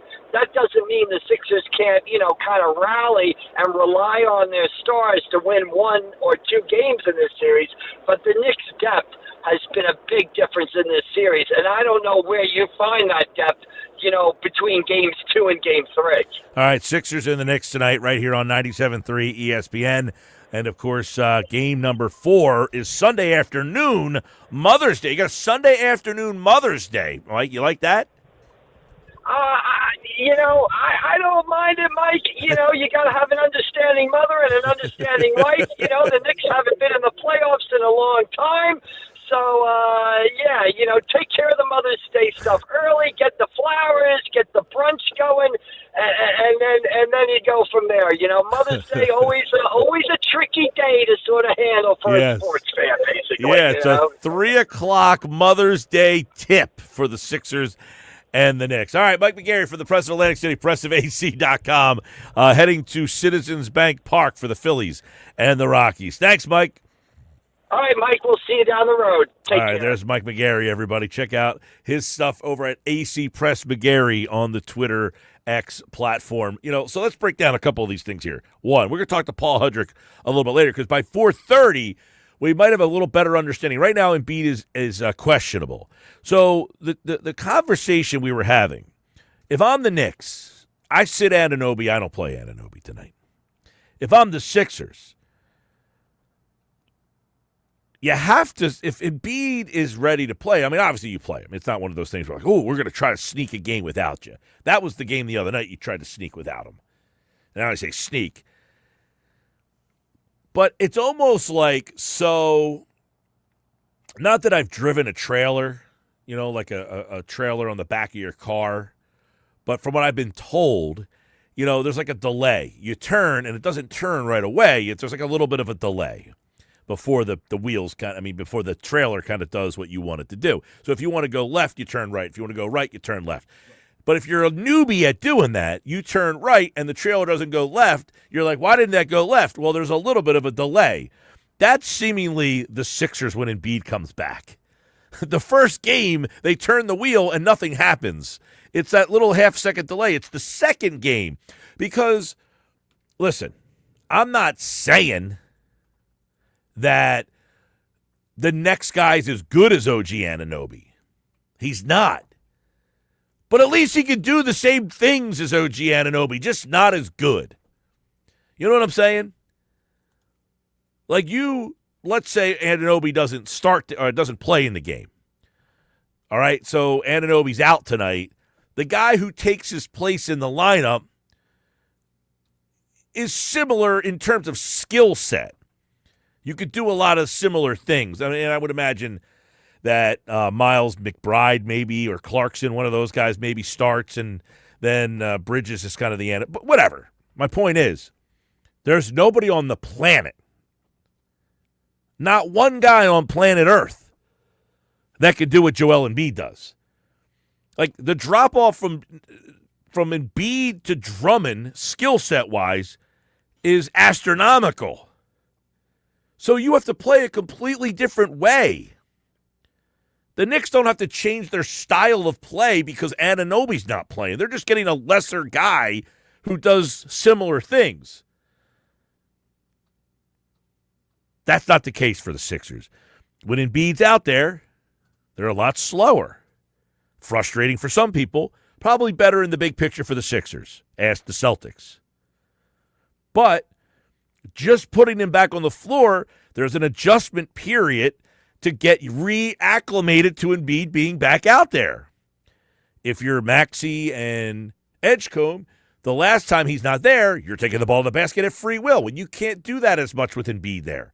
You give him the ball, he turns and faces, he gets doubled. You're not putting the ball on the floor as much, you're getting open looks. I mean, it's just a totally different game.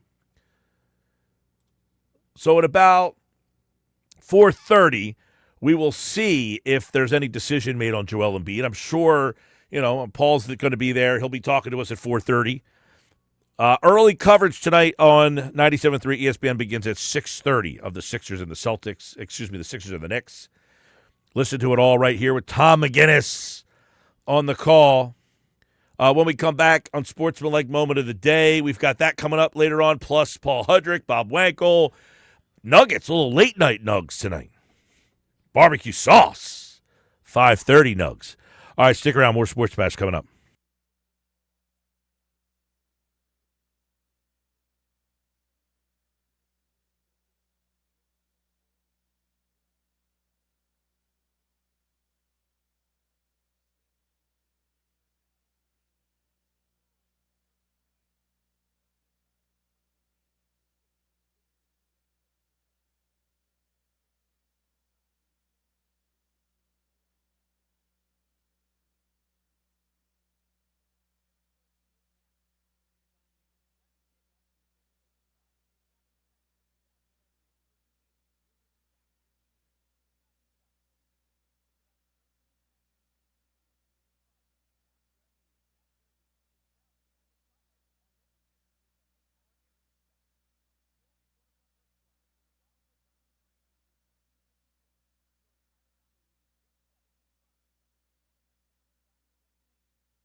Tonight, Sixers-Knicks game on Amazon Prime.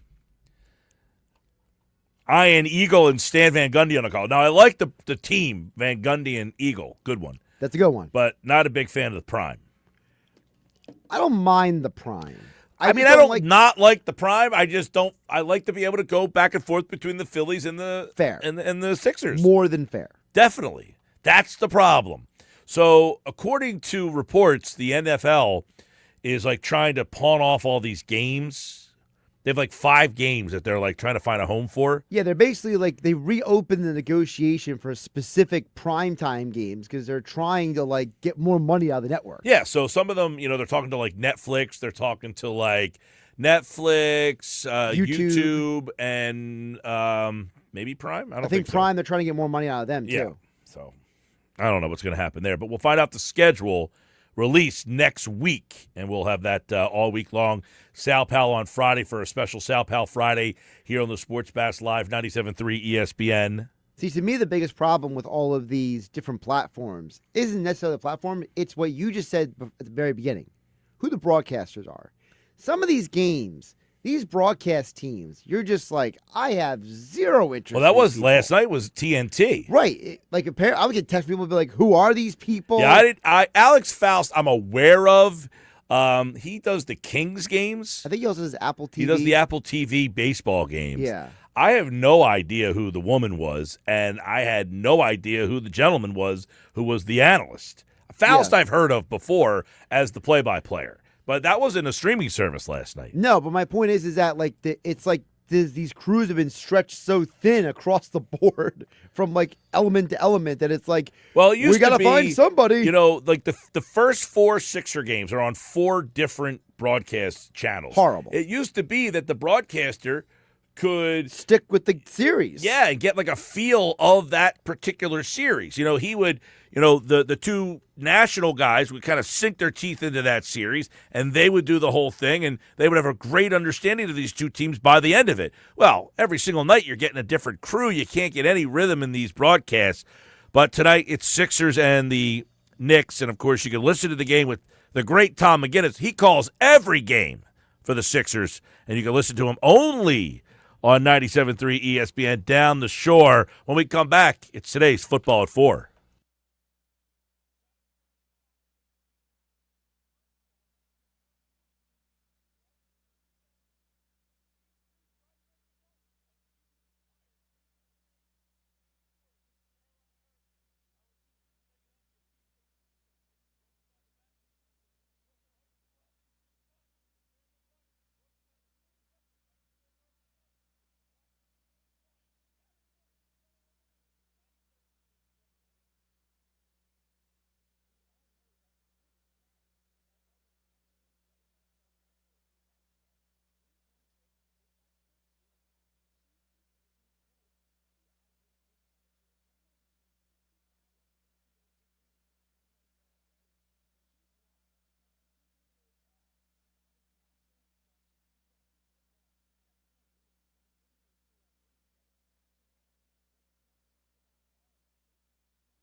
Football at 4, powered by the Inside the Birds podcast. It is brought to you by the Fanatic Sportsbook Ocean Casino Resort in Atlantic City. Big screens, big bets. Game day hits different at Ocean. To learn more, visit theoceanac.com. Phillies tonight, Sixers tonight. Eagles, of course, they'll have their schedule released next week. And certainly looking forward to seeing the when. They will be where and when, and all that's next week. But today, Adam Caplan is here on a Friday edition. Take a little deeper look at what we can expect now from this new Eagles offensive scheme. We had good conversation with Jeff about it on Monday and Wednesday, but let's take a little deeper look at what this new scheme will bring to the Philadelphia Eagles. Adam, welcome to this Friday show. Yeah, Mike, when we first talked, when the Eagles made these coaching changes, I told you, look, it's going to look completely different. It's going to look like something we haven't really seen. And, we learned more over a series of weeks and months now, and here we are. The veterans will be in soon for their first OTA practices. Right now it's just rookies. And then they're going to start their install, which is for the season, and they'll get that ready. Now, what I told you, Mike, I still expect this to be the case. It'll look more like Sean McVay's offense than Mike Shanahan's, or excuse me, Kyle. Kyle got it from his dad, Mike, and Mike and Kyle differed a little bit. But what I would tell you, Mike, is a couple things. The terminology is going to change. This is actually very important. They're going to go to the verbiage system, and they're not going to run the numbered system anymore. The number system is one scheme, and the West Coast system is the verbiage system. So it's the word system. That's a big change for Jalen Hurts and the players. They have to learn that. So, as I've told our Patreon folks, no matter what reports you see out there, if the Eagles' offense doesn't look good in OTAs, I would not worry about it one bit. It doesn't matter. It does matter once they get to training camp and get through it. So it's a West Coast scheme. The players have to learn it. The quarterback has to learn it.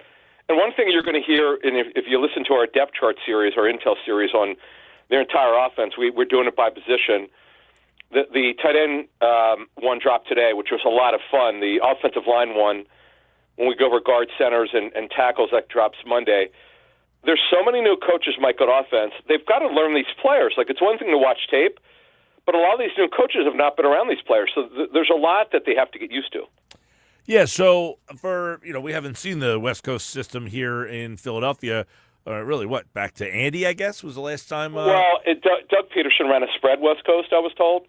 It was 2020 was his last year, but Andy and Doug differed in terms of how they saw personnel groupings. Andy's kind of evolved from the Mike Holmgren offense, which is obviously Bill Walsh. Every disciple of the West Coast has his own version of it. Like the Fangio disciples, not all of them run it the same. The philosophy is the same. Heavy zone, that will not change. Very little man coverage. But how they deploy it, how they use personnel is different. And plus, you have to play to your personnel. You can't always do what you want to do. It's what's going to work. And Mike, the one thing that folks should understand is McVay and Shanahan, who, by the way, Kyle and John McVay, they worked together with the Commandos many years ago before they became head coaches.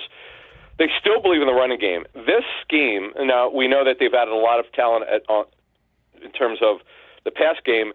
It's still going to start, and the foundation is going to be the running game. And plus, when you have Saquon Barkley, you have no choice. Now, I know some people would say, well, they were terrible blocking for the run. The hope is that it's not that bad. Like, these guys are healthier. Some guys got surgery, rehab, rest. How could it be any worse for the run game? So, Mike, it's going to start with the run game, and the pass game will work off of that. Yeah, so, when you take a look at what it looks like, because as we mentioned, Andy did not like to run the ball all that much when he was here, right? So the run-pass ratio, what do we anticipate with Sean Mannion? All right, so, Mike, and I talked to former Eagles President Joe Banner about this many times. So Andy and Joe, and one of the big reasons why Andy got the job amongst the list and what they liked so much about Andy is he believed in the forward pass. He believed then, not as much now. Andy's kind of gone. He's been more willing to run it, but when he was with the Eagles, as you mentioned, it would always start with a pass game. They would pass the ball way more than they ran in the first half of games, which analytically, going back to the 60s, the more you throw it in the first half than run it, it just gives you a better chance to win because defenses are not set up to they're going to play you against the run more in the first half. There are a lot of reasons for it, Mike. Now, but there's an adjustment to it. You have to look at, and this is where Howie Roseman has gotten so good since he really turned his career around in 2021. They were more willing to change up what their philosophy is and morph into something else if they needed to. I mean, who saw them signing Saquon Barkley and then becoming a running team? Well, they did, and they won the best running games in NFL history in 2024, and they were the only NFL team to run the ball more than they passed it. Like, that's, you just don't see that. The Ravens were close, but they didn't. Overall, Mike, this is going to be a running team. It doesn't mean they won't pass it. And then the next question is, okay, so they've added so much talent at receiver and tight end. What's it going to be? Is it going to be a 11 personnel team, 3 receivers, 1 back, 1 tight end, or is it going to be more 12 personnel, 2 tight ends, 2 receivers, and 1 running back? That's going to be the challenge. I have a philosophy on it of what I've heard, but the thing is, Mike, and we talk about this on I think Monday's show and also today's show, which you get on any podcasting platform, because they've got, although they're going to trade A.J. Brown, they got Smith, they got Mekhi Lemon, Dontavian Wicks, who played in this offense, a West Coast offense before, Hollywood Brown, who could run, returning Darius Cooper was a good story of development. Johnny Wilson, if he's available, he's on the team, he'll be there to block. And they got Stowers, who's a freak athlete who could line up at the X position, moving from his tight end position if they need him to, Mike. They've got this ability to morph into whatever they want on offense. Well, I was going to say, you look at what they have right now. Obviously, you mentioned A.J. probably not going to be here. He won't be here. Do they have enough without him, or do they need to look to add another receiver? No, they're good. Again, so the way we see it, and we dropped this in the receiver show, which I believe dropped on Thursday. So you've got Smith. Let's say they come out in a base offense in 12 personnel. You got Devontae Smith and Mekhi Lemon, right? Now, Smith is your Z. He could play outside. Lemon will be your inside receiver. When they go 11 personnel, Dontavian Wicks is the X receiver. Smith is the Z. Lemon is the Y receiver, the inside receiver. They also could flip flop. Devontae could play the inside position. Mekhi Lemon could be the move receiver. He can't play truly outside. He won't win.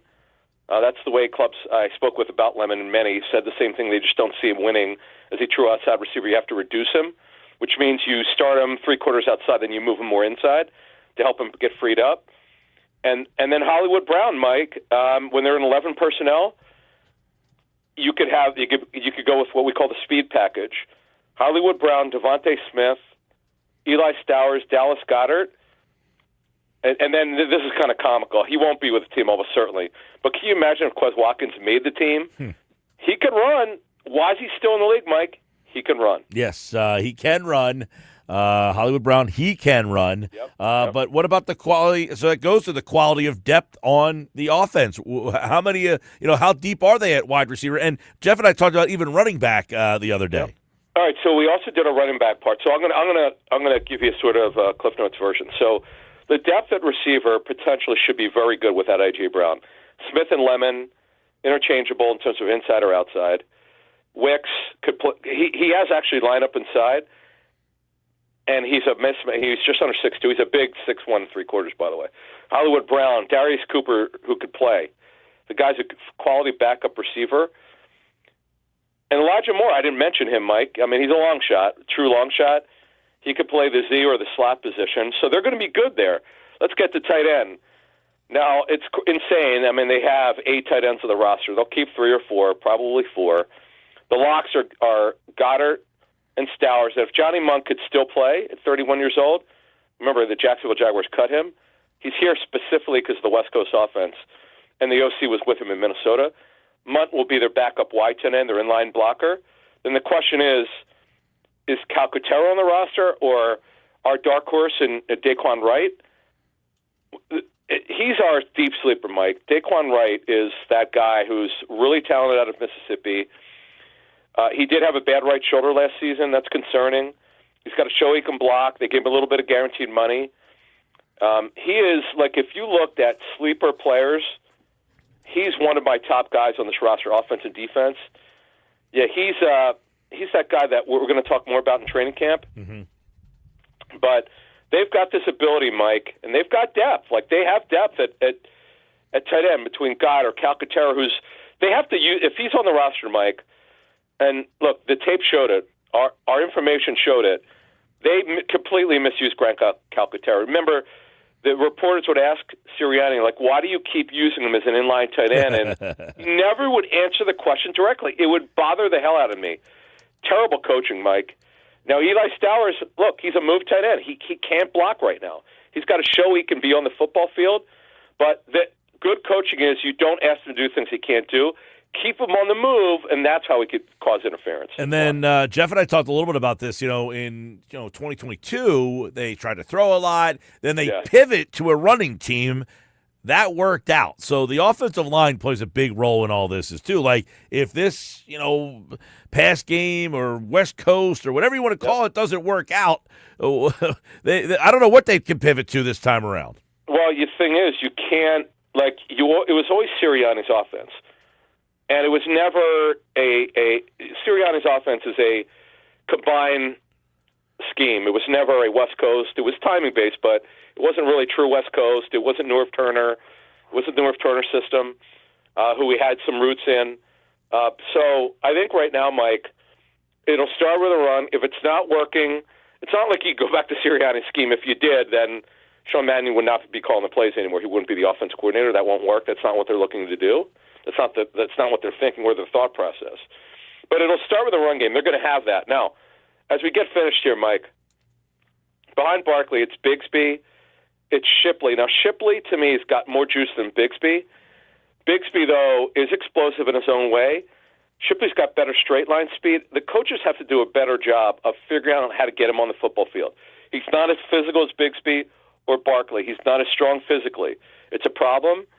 I understand that. That's what we were told, but he's got a little bit of juice there. This is his third year with 4-year rookie deal. He's got to give him more. He was a little bit underwhelming last season. All right, there's a good look at what you might expect from this Eagles really new-look offense. It's not going to look like anything going back to, maybe a Peterson type of offense, but even further back to possibly Andy, more West Coast style.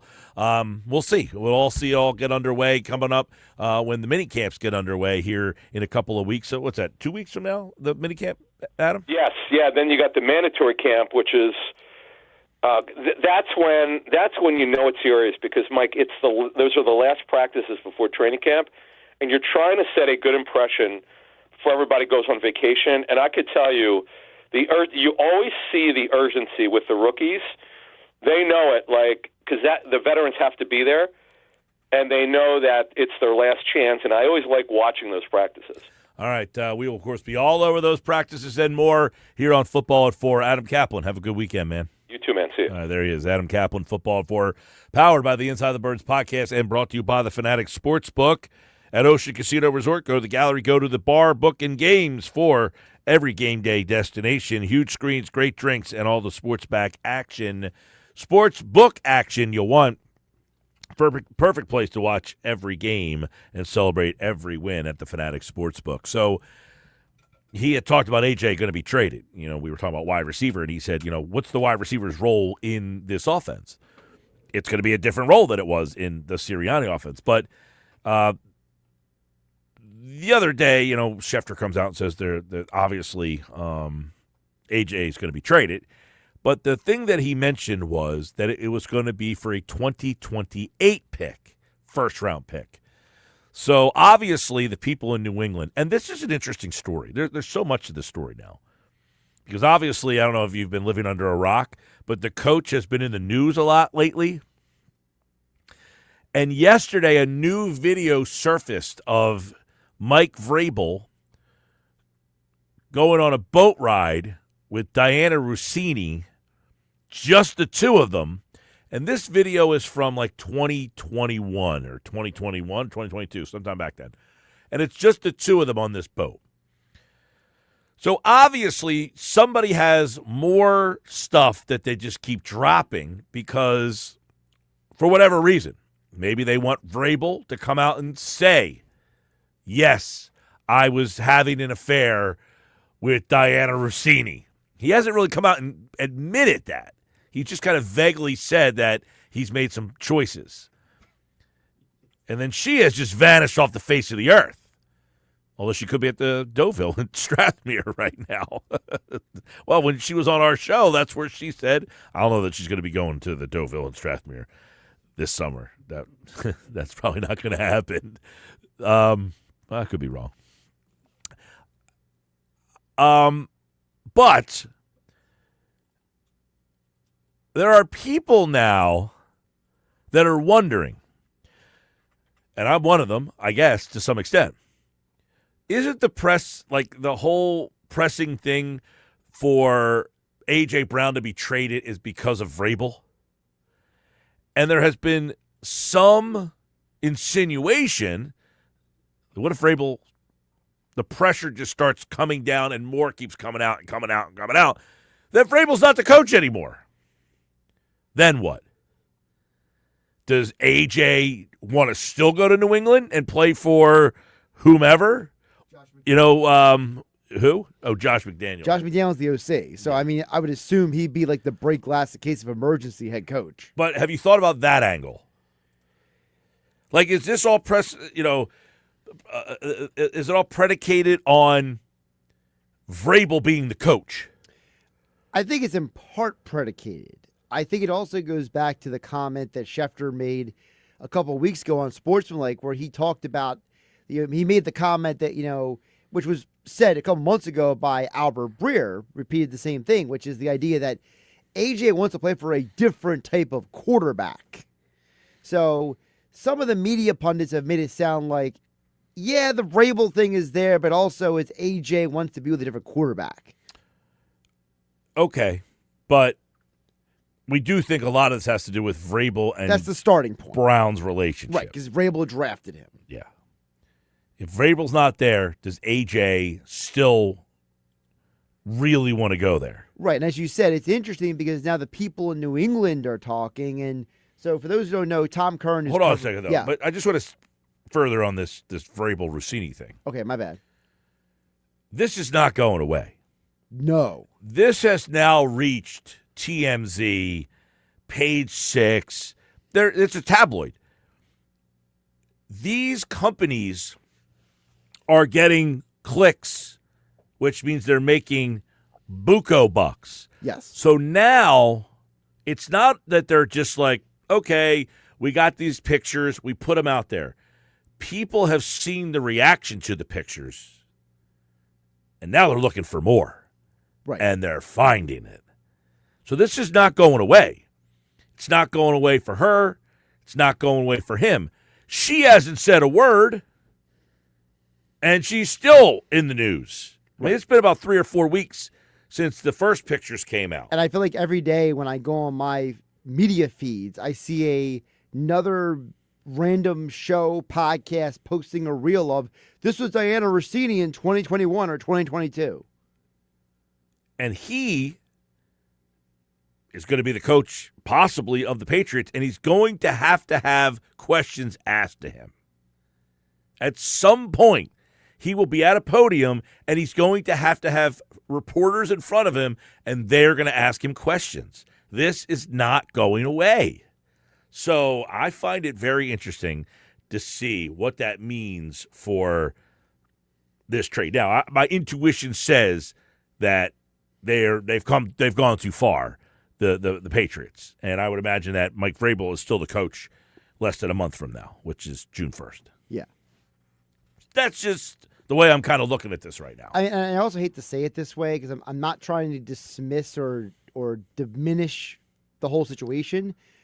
What's the Rossini thing? And yeah, the Vrabel Rossini thing. But I will say it might help Vrabel's cause that the owner of the team has had his own off-the-field situations as well.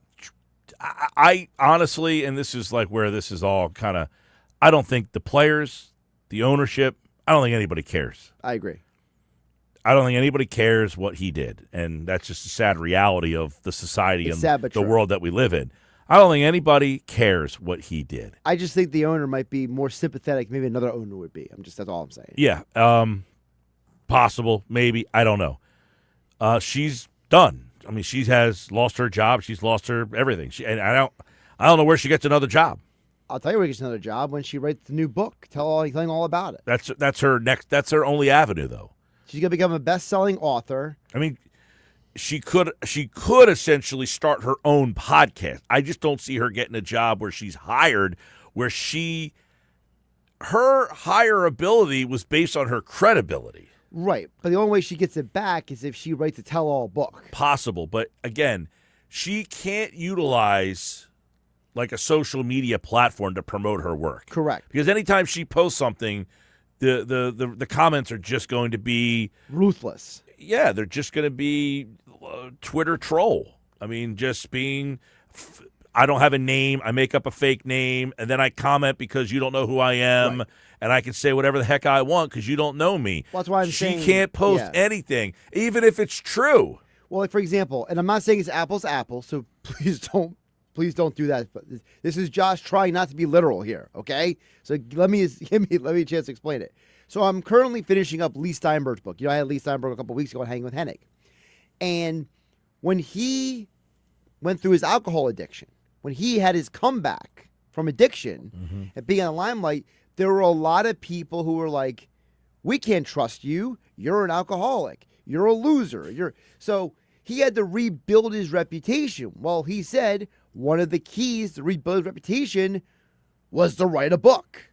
He said as soon as people saw that he was willing to be able to tell everybody what happened to him, then he started getting interview requests. And then all of a sudden, he started getting a trickle of new opportunities. But he said it all started when he was willing to actually tell the world how much he, messed up.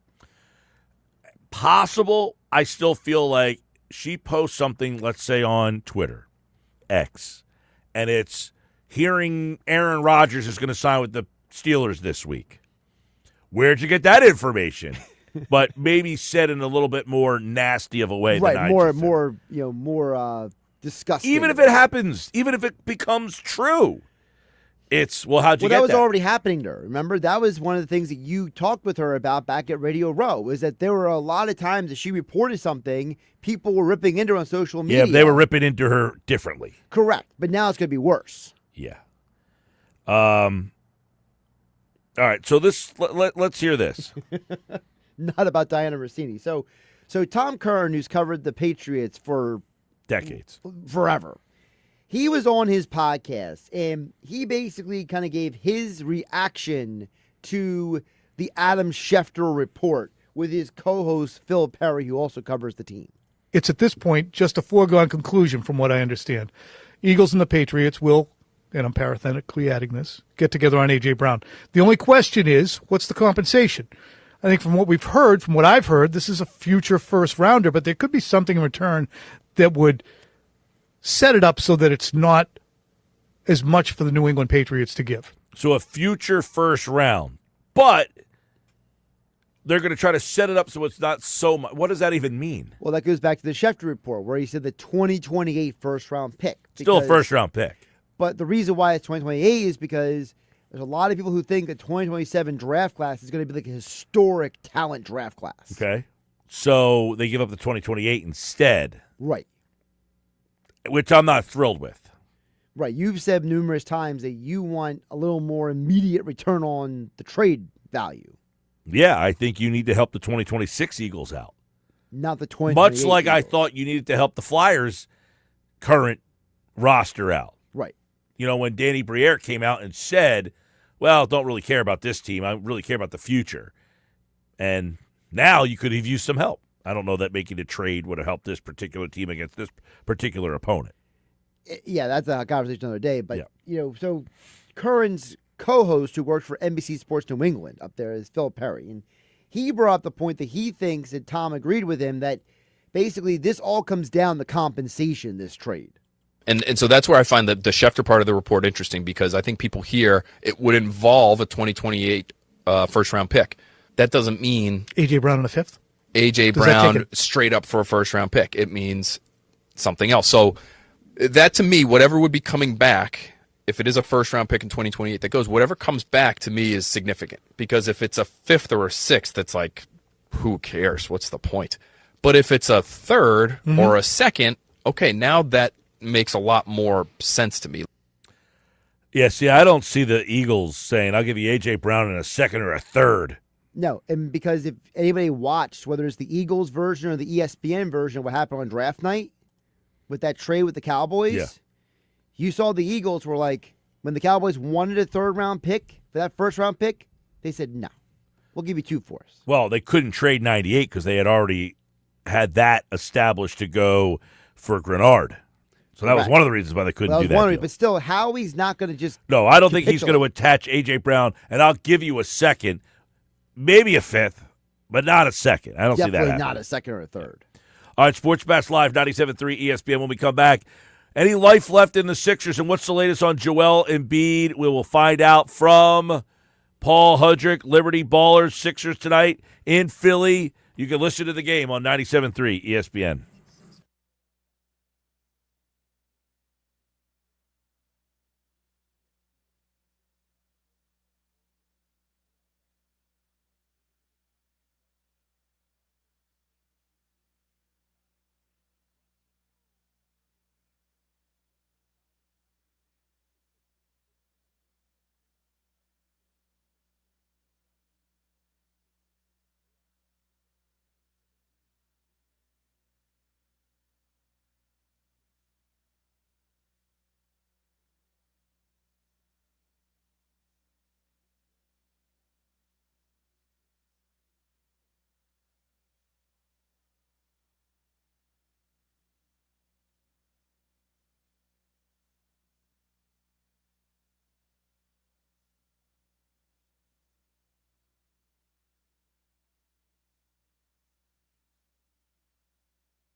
All right, 4:32. Let's check in on the Sixers tonight at home, trying to keep this series alive. They have not beaten the Knicks at home in 6 straight.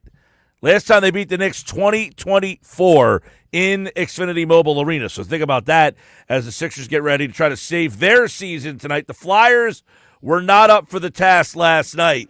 We'll see if the Sixers are up for it tonight, and we'll see. I don't know that we know whether they'll be shorthanded or not. I haven't seen anything on that. Paul Hudrick is at Xfinity Mobile Arena. And, Paul, do we have any update on the big fella yet? I have nothing yet. Nick Nurse will talk around 5:15. We'll see what he has to say. My guess would be we're going to get a warm-up and then see where we're at. If he's not warming up, then that would be a pretty strong indication to me that he is not playing. With these things, always though, Mike, I do not like to guess because whatever I guess, there's a really good chance that I'm incorrect. Yes. So with that, I don't know. Was it a surprise to you that he didn't play Wednesday night? The timing of it was pretty surprising considering he was probable going in, and then they changed it that day. I mean, obviously, he wakes up and he's just not feeling right. The hip issue we saw that was bothering him in Game 7 against Boston. The ankle issue, you saw him come up lame on that one play in New York in Game 1. So, I mean, certainly not shocked, right? I mean, this is a guy who we know the deal. Like, he's had a litany of injuries throughout his career. I would say, I guess for the Sixers' sake, thank goodness it's not his knees, but at the same time, hip and ankle. So you're dealing with right above it and right below it. So who knows if it's a compensation thing? Who knows if, the appendicitis, like who knows if that wound, who knows? It could be, or it could just be bad luck because the guy seems to have a lot of that too. So, like I said, certainly not shocked that could be a thing, but surprised that it did occur that morning. So we don't know whether Embiid will play tonight. Obviously, they are a different team without Joel. Is Joel a better fit for them in this series, or is he? I mean, because there is that pocket of fans who say this style is better without Joel for playing the Knicks. Is Joel better to be here, or are they better equipped to win a game without him? Mike, I was told after Game 2 against the Celtics that they were better off without Joel Embiid. It's a ridiculous thing to say. It's not true. They are a better basketball team when Joel Embiid is playing and being Joel Embiid. It's a preposterous thing to say. And I look at it too. Yes, part of the issue is at the end of Game 2, they ran out of gas because Tyrese Maxey had to play damn near the whole game. But part of it too is playing at that pace. Playing at that pace in the playoffs is incredibly difficult. It wore on the Knicks too. Look at the Knicks. The Knicks only scored 19 points in that fourth quarter, and they made a bunch of mistakes and a bunch of turnovers too. The Sixers just couldn't capitalize because they could have used maybe, I don't know, one more guy to score some points, and that guy could have been Joel Embiid. So, no, I think it's preposterous. There is no matchup in the world where the Sixers are a better basketball team without Joel Embiid. If they have him tonight and he is healthy and he can play, that gives them their best chance to win. There's really no argument against that. Yeah, it just, he's just, it's so hard to it feels like it takes a game to kind of reincorporate him before it kind of gets rolling here. They don't really have a game to kind of wait to get it back, but we shall see on that one. The depth, though, let's talk about that. Do we anticipate that Nick might have to play or will play more guys tonight? And there was a guy in Oklahoma City last night they could have used. There's no two, you can't watch that game, see Tyrese Maxey played 46 minutes, and see how he played in that fourth quarter. Uncharacteristic turnovers, missing wide open threes. Same with BJ Edgecombe. Same with Paul George. You had guys that were just tired. You could see it. So, yeah, I mean, you got to play Quentin Grimes more. You need more from him. You probably got to play Justin Edwards a little bit more. I think Dominic Barlow, whether or not Joel Embiid plays or not, I think Dominic Barlow has proven this is a pretty good matchup for him. This is a team he can play against because of his size, because of that athleticism. Yeah, the fact that he can't shoot hurts, but the other stuff he brings to the table, I think you could use it. So I get wanting to go down with your best. I get that is a Nick Nurse thing. That is, he came with the moniker. Sorry, something very loud is coming by. He came by with the moniker of being a Canadian Tibbs.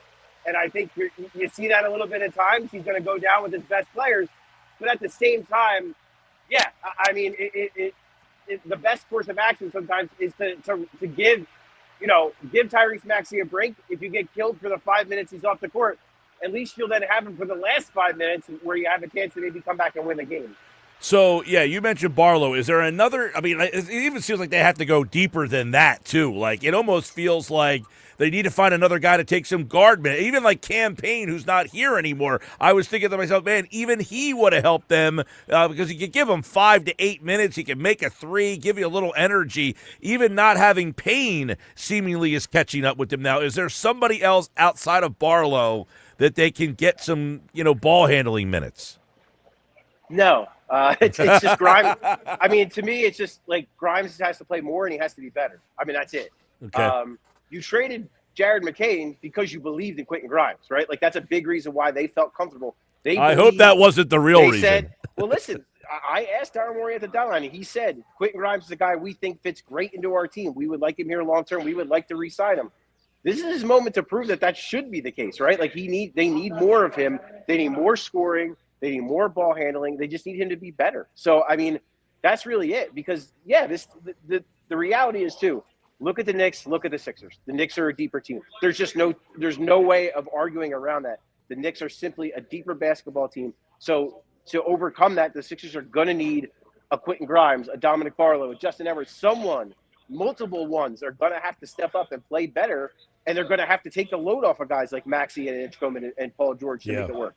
Well, they're going to get Mitchell Robinson back tonight, the Knicks are. But I thought a big thing in Game 3, when they had Karl-Anthony Towns with 4 fouls in the third, they never took the ball to the basket. Like, there was no, hey, let's try to get this guy out of here. And he killed them in that third quarter. I'm wondering how they plan on defending him tonight. Is that George for more of the game, or how do you think they do that? Yeah, I mean, to me, I think to your point, Mike, I would have put Barlow in sooner. I probably would have.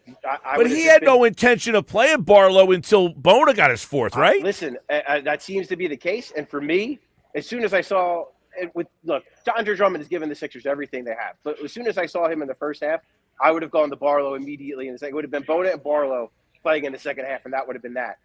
So I think that's the one way you could do two things with Karl-Anthony Towns in that rate. One, like you mentioned, Paul George did a pretty good job on him, so you have that option. You have just putting Barlow on him, which is an option. And then on the other end of the court, Barlow can at least make Towns work, right? Like, Barlow will move off the ball. He'll set good screens. He makes good decisions for the most part. There's a couple of rough turnovers at the end of game 2, but in general, makes good decisions. So that's a way you can make Karl-Anthony Towns work on both ends, maybe make him pick up another foul. Plus, again, you have, better matchups, I think, with Towns, who's more mobile, who can hit some shots. I think, going to Barlow earlier, I think would be my plan at least. It's crazy. Paul Hudrick, Liberty Ballers, he's at Xfinity Mobile Arena. You look at the box score, Sixers made more threes. They out-rebound them and really played a good game. They just couldn't get the shots when it mattered the most. And Brunson killed them in the last 6 minutes of the game. Hart doesn't make a three all night. He makes a three. Brunson, you're kind of keeping him in check. He makes 2 daggers. And then Bridges, that one that he makes was the killer. But what did you think of the way they handled Brunson? Much better. Between game 1 and game 2, night and day. Because, VJ Edgecombe said it after the game, you're not going to stop the guy. He's great. He's a great player. He's going to get his.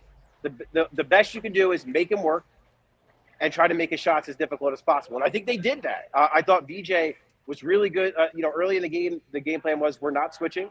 VJ, you're going to fight over screens, and you're going to have to stick with Brunson. And he did that. He was really, really good in the first half doing that. Then when they went to Barlow switched, and Barlow presented a different kind of unique challenge for Brunson as a guy who has the athletic feet. Because, look, Brunson, for as great as he is, he's crafty. He's not athletic, right? And that's where exactly Barlow kind of has that, not advantage, but that's where Barlow can be a decent matchup for him because he can move his feet, because he is long. And you saw Brunson, to his credit, at the end of the game, hit those 2 big shots because he kind of adjusted, right? He figured out, okay, this is the way this guy's going to play me. This is where I need to get to kind of get my shot off. And he did that because he's a great player. That's what great players do. So I think the variation is big, right? I think showing him different looks is big.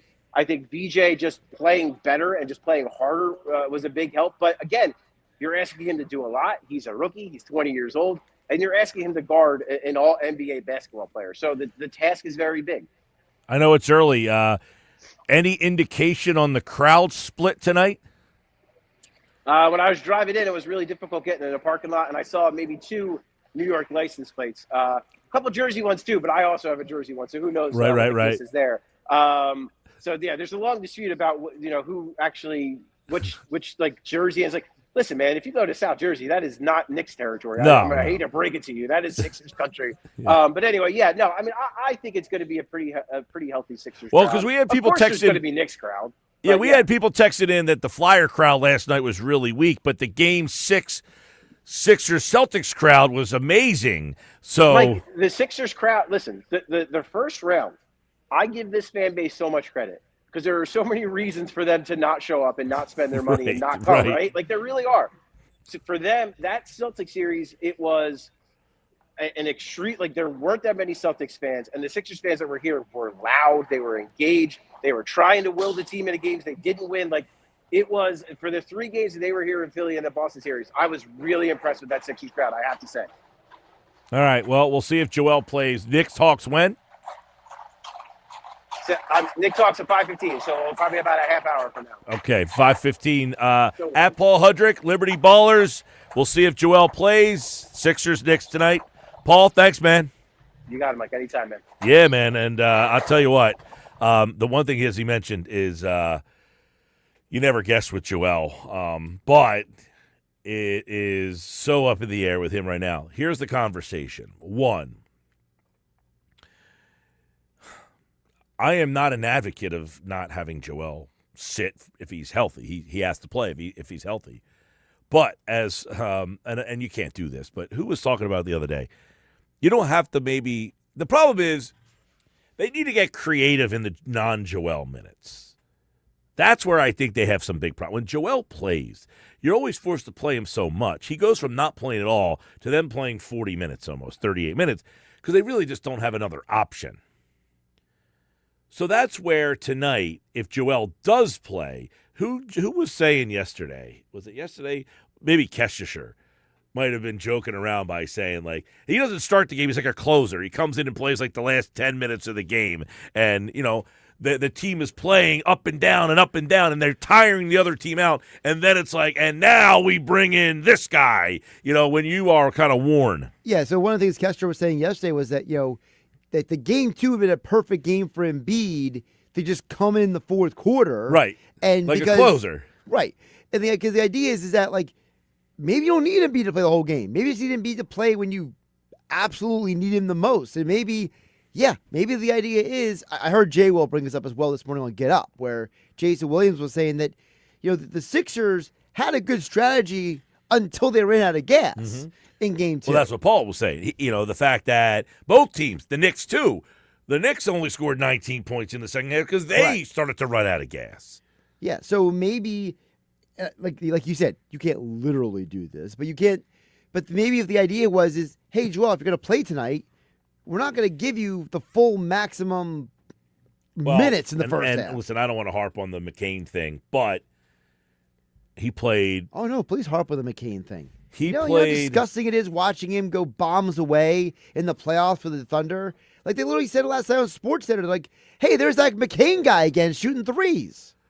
Yeah, ESPN SportsCenter tweeted out like this guy was built for the playoffs or something crazy to this effect. I'm like, all right, this is getting ridiculous here, but they have a good point. In 2 games in the playoffs, and again, this goes back to. No one is saying that Jared McCain was a superstar or like a top level player. He though is what this team does not have, a depth piece that you could bring off the bench.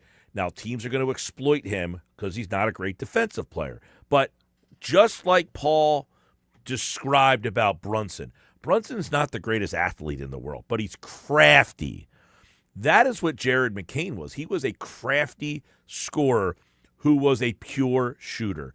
Last night he played 18 minutes. He scored 18 points. He hit 4 threes. You don't think the Sixers could use 4 threes coming off their bench in 18 minutes? Those 18 minutes could be 10 minutes that Maxey doesn't have to play. Because now you can say, all right, I got a guy that could shoot the 3 a little bit. I don't need Maxey on the floor for those 10 minutes. I can get him a break.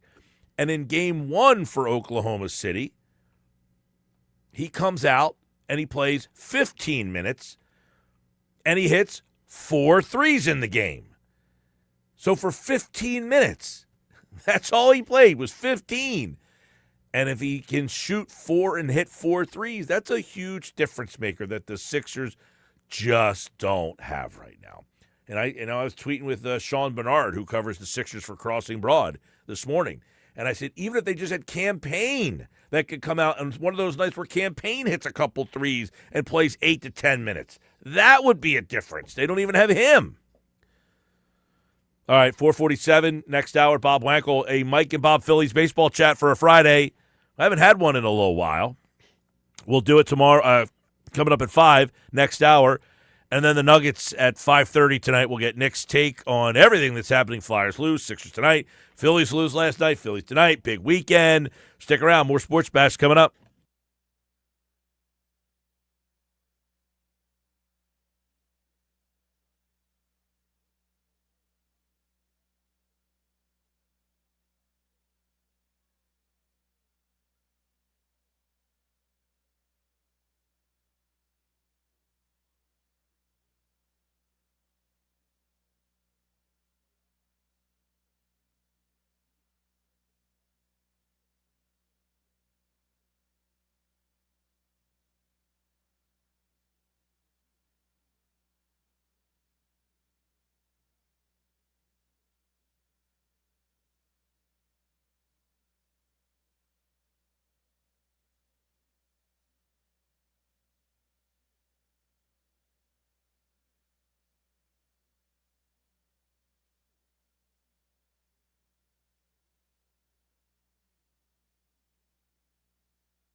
All right, coming up on 5 o'clock here on the Sports Bash Live next hour, it's a Mike and Bob Friday baseball chat. Bob Wankel's back for a little baseball chat. Phil's getting ready to take on the Rockies.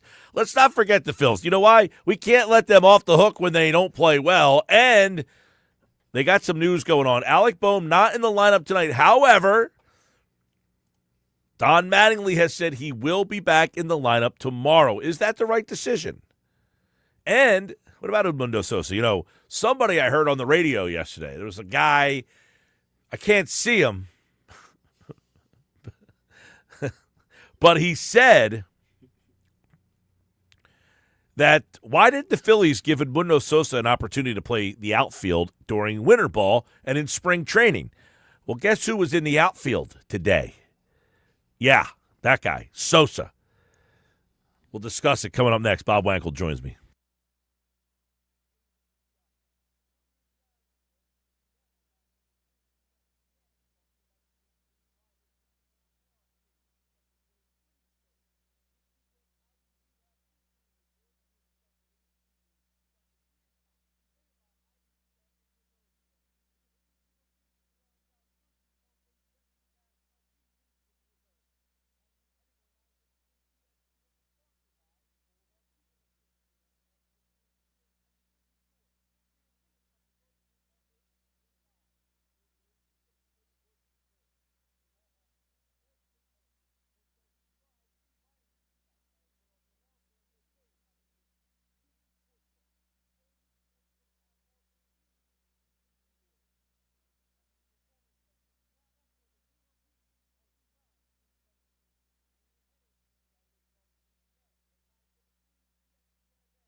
All right, final hour of the show. It's a Sports Bash Happy Hour Friday. We got some picks for you for the end of the show tonight. I'll give you my Happy Hour Friday picks later on. Josh has one for me as well. You guys can send yours in right now, 609-403-0973. It's a Mike and Bob Friday baseball chat. Phil's getting ready to play the Rockies. The Phils all of a sudden have turned things around. Not last night, though. Just the previous 9 games, they looked pretty good. What happened in the turnaround, we'll get into that. But let's start with our favorite guy, Alec Boehm. Bob Wankel is back from the Fighting Words podcast. Alec Boehm not in the lineup for the second straight night. Now, Don Mattingly did say today, Bob, that he will play tomorrow. Just a little reset, little day off here. But is this going to be a problem that festers throughout the rest of this month and possibly the first half of this season? Oh, I think so. The Phillies have put themselves in quite a bind here with their third base situation. And, you know, obviously they, over the past 2 off seasons, had explored other options. It did not come about. And here they are running it back with Alec Boehm. And he's a big reason that this team has not been able to handle left-handed pitching to start the season. You know, the guy they're going to use today, Sosa's going to play third for the next couple of days. You can only expose him so much. As you see the big picture here with Aiden Miller not even swinging a bat yet, do they have any in-house options, or do they have to hope that Boehm gets through this? Yeah, I mean, my read on this, and as you noted, Don Mattingly did say that Alec Boehm will play on Saturday. He took an extended batting practice on the field before the game today. One person that I talked to down there said it was fairly unimpressive. He just looks lost, was the way it was phrased to me. And, you know, quite honestly, I think that they're hoping. I think they're on the 5-yard line with Alec Boehm. I really do think that they're about to turn the page here. I think that they want to give him every last opportunity to fail. So here's a reset. And then I think that you give him another 15-day run starting every day and see if he can get this thing going. And if he cannot, and you trend towards the end of the month, and we are still where we're at right now, there's 177 qualified hitters in baseball this season. He is 176th in OPS. If he cannot start to move the needle, I think that the Phillies are going to part ways with him because he is not a part-time player. He is not a bench option. He has no versatility. And I think at that point, you just say, enough's enough. We have to make a move. What are we hearing and feeling about Aiden Miller? Yeah, look, I mean, it's obviously concerning that you're now in the middle of May, and I think that there was some optimism that if they found themselves in a situation where Bryson Stott and or Alec Boehm struggled, that he would be the guy that you would go to. And the fact that he is still not swinging a bat after being out for nearly 2 months now indicates that this is a fairly significant problem. Now, is it going to be a long-term problem? Is it going to be a recurring issue? We don't know. We're all in the dark about that. But you don't miss this amount of time for, you know, hey, I tweaked my back. So as it relates to this year, I find it would be very difficult. Let's just say that he starts activities as soon as next week. He's going to need a ramp up. He's going to have to really hit the ground running and dominate, I think, to find himself as part of the equation this summer. And I don't think that the Phillies can wait and find out and make him the primary stopgap guy. I think they're going to have to go outside the organization if they're competitive at the deadline and add to this mix. So we're talking with Bob Wankel's back for a Mike and Bob Friday baseball chat here. And the other day I had just thrown out there, you know, how come the Phillies never have the foresight to say, hey, Edmundo Sosa, we like you. We'd like to find more playing time for you. Why don't you go down to winter ball and go play left field? Or if you don't want to play in the Arizona Fall League, go someplace and go fly some shags in left, and then come back to Clearwater, and we'll play you the whole month of March out in left field, and maybe we can get you more playing time. Well, wouldn't you know, they stick him out in left field today and say, hey, why don't you start shagging some flies? Like, you can't have the foresight to think that maybe they should have asked him to do this the entire offseason. Yeah, I mean, look, the fear that I have with Edmundo Sosa, and you're right, I think that this is something that they probably should be better prepared for. It's like they want to start this experiment, then they nix it, and then they return to it. And it's kind of weird, the stop and start element of it. But that being said, I look at I look at where he's at, and I just truly do feel like we've been down this road with Sosa before, where the more he plays, the more he gets outside of himself, and the more that he gets exposed.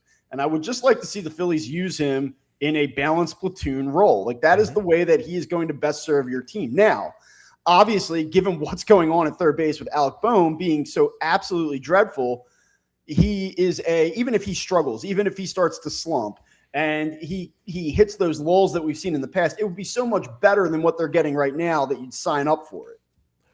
Okay, well, bear with me here. They do have Kemp, who plays third. The last time I checked, now he's not a great third baseman. He's an awful left fielder. Wouldn't it be more advantageous to say, you know what, Kemp can hit, maybe play in a position that he actually does play, and maybe say if Sosa can be a better left fielder than Kemp could be? Well, I think that there may be some thought there. I mean, look, to be clear, Otto Kemp is not a very good third baseman, but he can stand there, and if he hits enough, you'll just deal with it. I do wonder if they're getting close. By the way, just to be, there was a time where Boehm was an atrocious third baseman. Sure, you're absolutely right. And if anything, if you can say anything nice about Alec Boehm's game right now, is that he's, I think in the past it's been, everyone says he's turned himself third baseman. Yeah, he's turned himself into a serviceable third baseman, and I always kind of doubted that. I questioned that a little bit. I think that was a little bit too optimistic of an outlook. But this season, he really has been slightly above average at third base, and the metrics prove that out. I wonder if they are getting close to returning Otto Kemp up here. I mean, he's hitting, I believe, 280 right now down in AAA with Lehigh Valley. He's an 873 OPS. He's starting to hit the ball over the fence a little bit here in recent days. And I just think that if you come into a season and you say to yourself, hey, this guy's going to be our primary platoon option in left field with Brandon Marsh from the right side, we're counting on him to take a step forward. How do you just punt on the idea after 20 at-bats? Meanwhile, Felix Reyes is the replacement, and he's 5 for 32. I mean, Felix Reyes has more at-bats right now than Otto Kemp, and he's in the midst of a 2 for 21. So I don't think that that's fair to Felix Reyes. I think that Otto Kemp is the better major league hitter in this moment, and I just wonder if we're going to see a roster change here in the next few days. Well, there's a whole thing we can talk about with that. I mean, they bring Reyes up, they put him in the 4 hole because he hits a home run against Sale.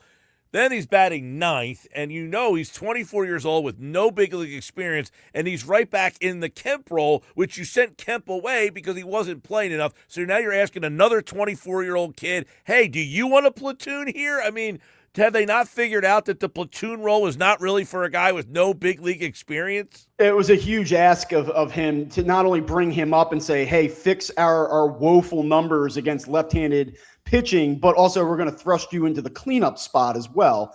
He's a player that has, really impressed in the spring and early on in the Lehigh Valley season. I just think that the experiment, they tried it. I don't blame them for trying it. It's not working. I think you have to let him go back down there and continue his progression and then see where things are as time passes. So, yeah, I mean, look, I think that it's pretty clear that they're going to have to do something there with Felix Reyes. And I think it's going to be bringing Kemp back. So let's talk about Kemp coming back possibly real quick because he is in the lineup tonight for Lehigh. He is playing third base. Yes. So when he comes back, do they say you're the platoon left fielder, or is he coming back to tell Boehm, sorry, Boehm, your time is up? Yeah, well, I mean, that would sort of that would align with my time frame where I'm saying that you reset Boehm, you give him these 2 days here, and then you give him one last extended run. When I say extended run, I probably would say like 7 to 10 games. See what happens, and then I think that you might do something a little bit more drastic. So yes, I think that those two things sort of line up, and maybe they start to kind of go in a situation where they play Marsh more, even against lefties. They complement that with some innings from Edmundo Sosa in left field, maybe. And then, maybe Otto Kemp becomes a guy that ends up playing a little bit more third base for them. Do you think that Edmundo Sosa is capable of playing left field, or is it preposterous to imagine, hey, this is a guy who can play second at a high level, short at a really high level, handle himself at third base? They don't think, or they didn't have the foresight to assume that maybe he would be a better option to play left field than Otto Kemp? Yeah, I mean, look, to answer your question, do I think that they feel that he can play left field? Probably not to a high degree, but I mean, this is a team that played Nick Castellanos in the outfield. This is a team that's played Kyle Schwarber in the outfield.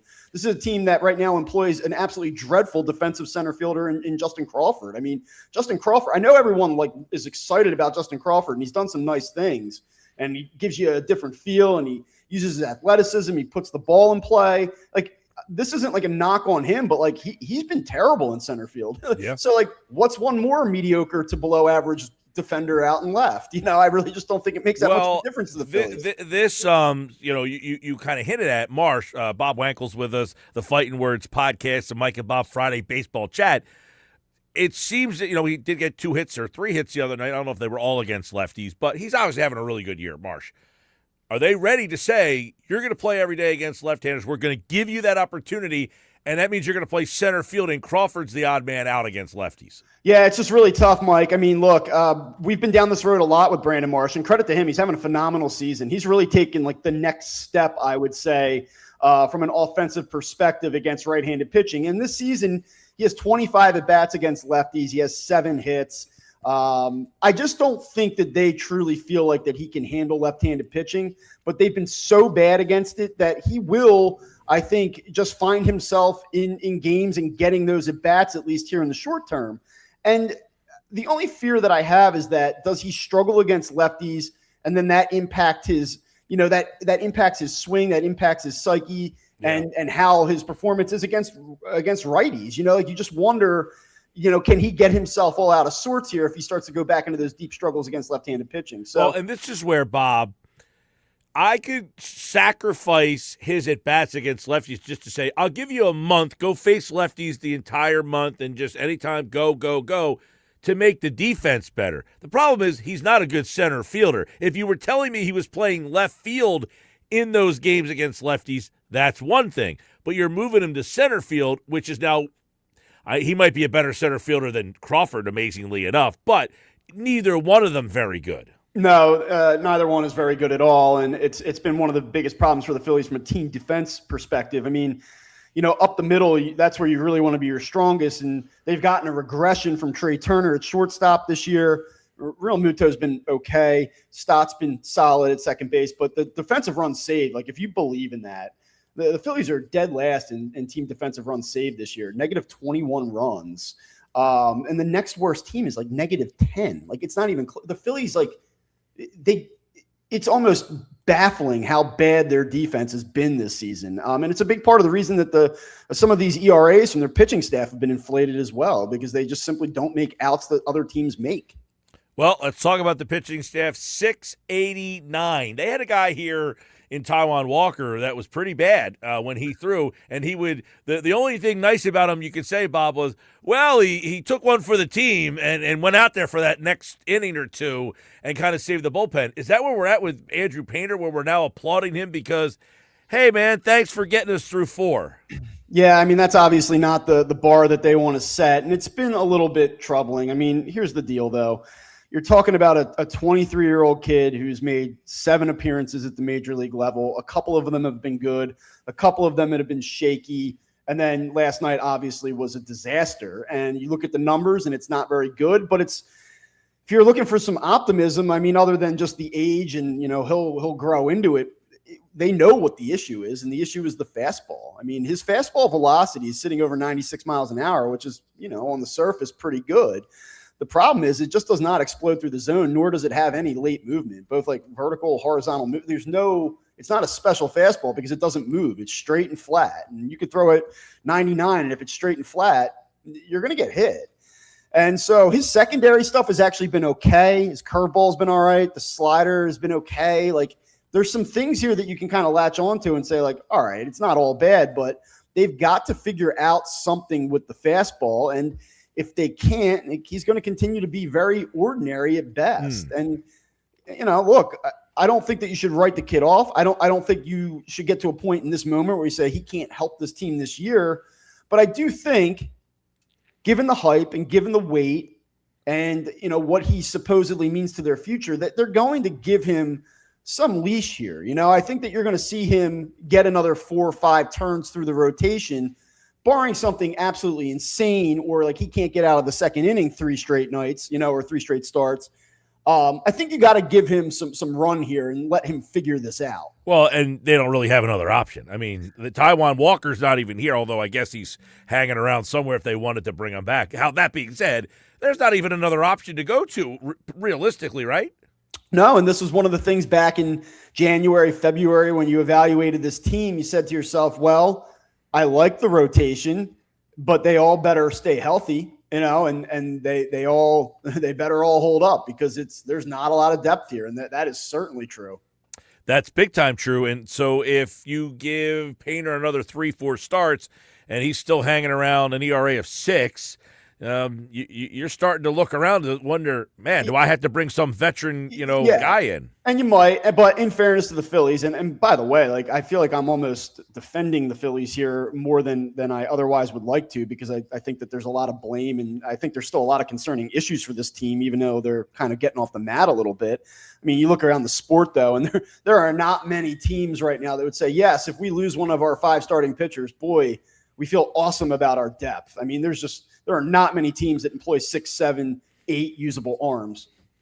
You just said there's a lot of issues with this team, even though they've gotten off the mat. What are some of the things? 'Cause I do agree. I say, okay, they're winning games, but do they feel different? And I'm not sure that they feel much different. Outside the other night, they're down 3-2 in the 8th. They come back and win that game. But I still don't know that I feel like this is what we thought. Yeah, for sure. I mean, look, I think that Aaron Nola gave you an encouraging outing on Monday night, but it's been 2 years where he's not really had many of those. And so you hope that he's able to build off of that and really perform like a number 3, number 4 type of starter. But I think you still have to hold your breath and see how that progresses. The bullpen, I mean, Brad Keller, in my opinion, his numbers actually, I don't think tell the story of how bad he's been this season. He certainly does not look like a consistent, reliable, high-leverage arm late in games, and the Phillies haven't had that many leads, so you haven't really felt that on a nightly basis. But I found him to be terribly unimpressive. Jose Alvarado has been largely a disaster. Now, he got himself into some trouble the other night and worked out of it, and maybe he's taken a step forward, but it's been a bumpy start for him.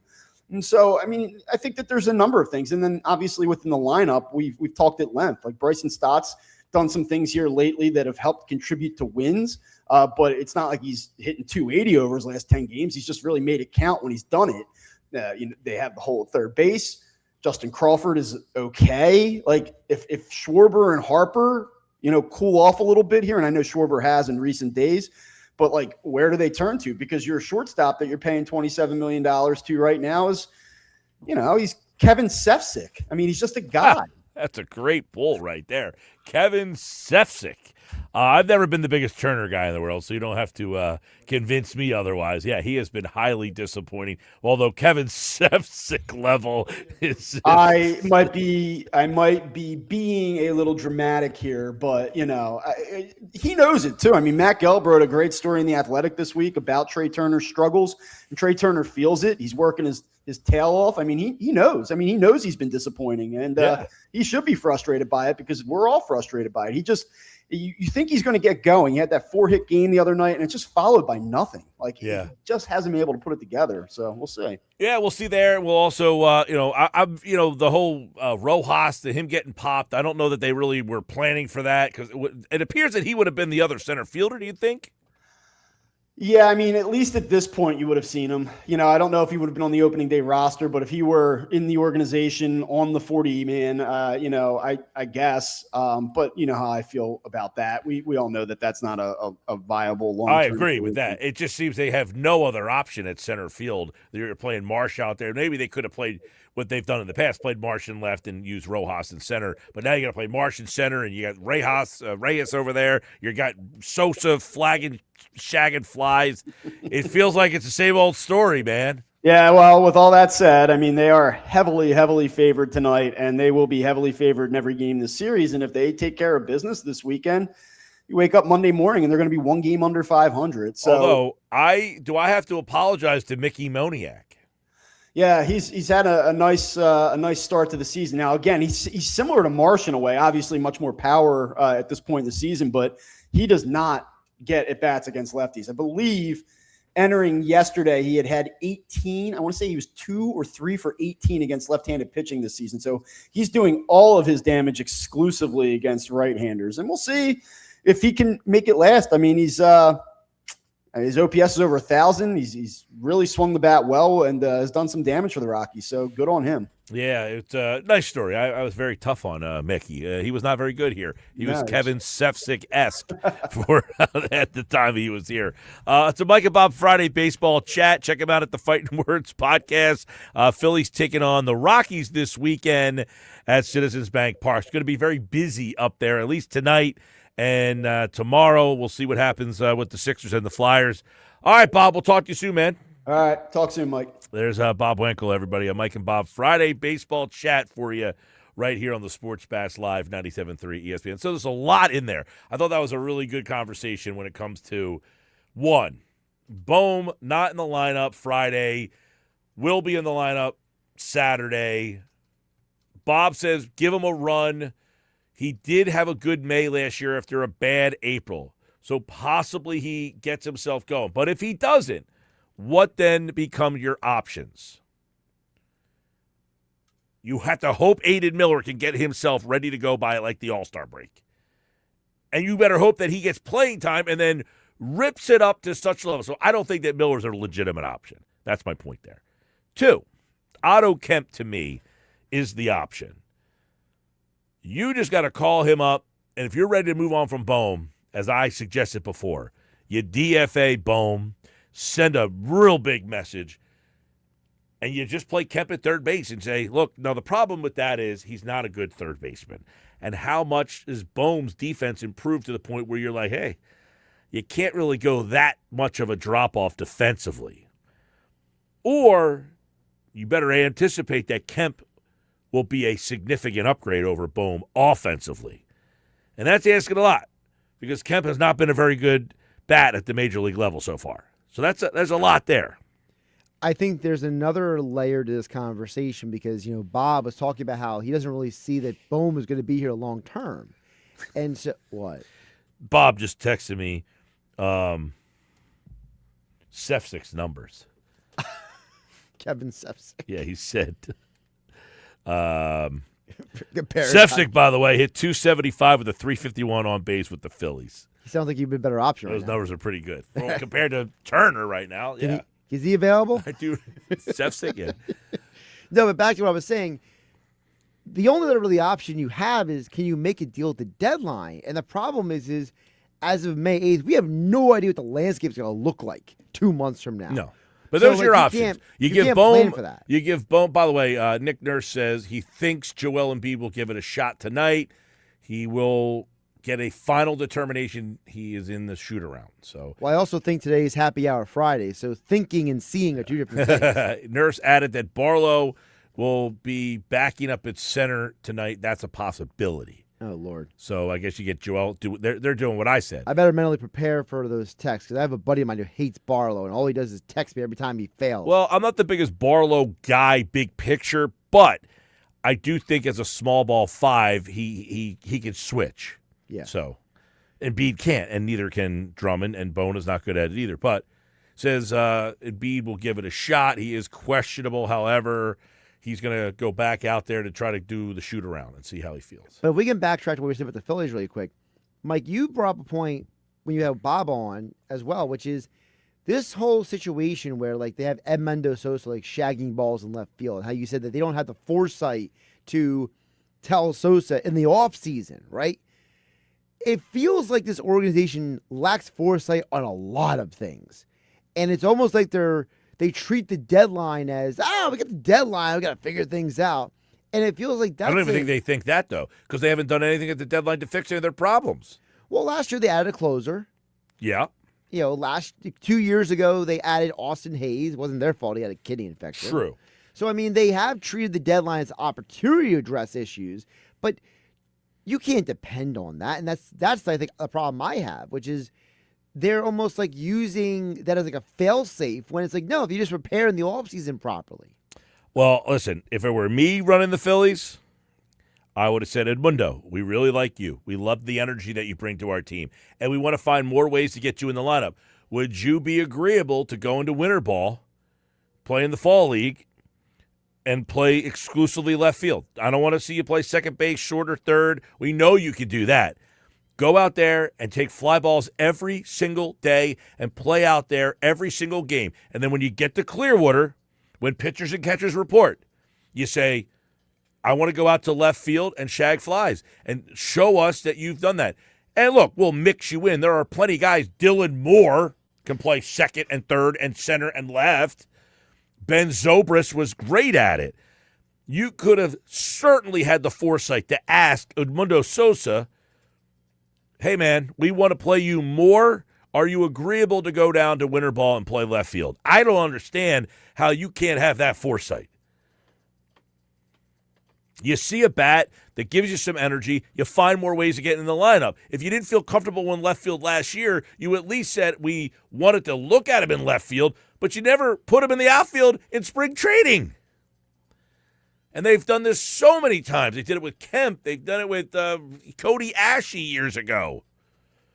Is that a better pull than Sefcik? Sefcik's pretty darn good. That's a good one. that brought me back to my, I don't even know that Nuggets knows who Sefcik is. He might not, but that's a great pull by Bob. That shows you how old of we all are. All right, the Nuggets are coming up next. Stick around.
He's getting better all the time. You know, he was a participant in shoot around today. I mean, I think he's going to give it a shot here. He's going to get one last check here to see where he's at.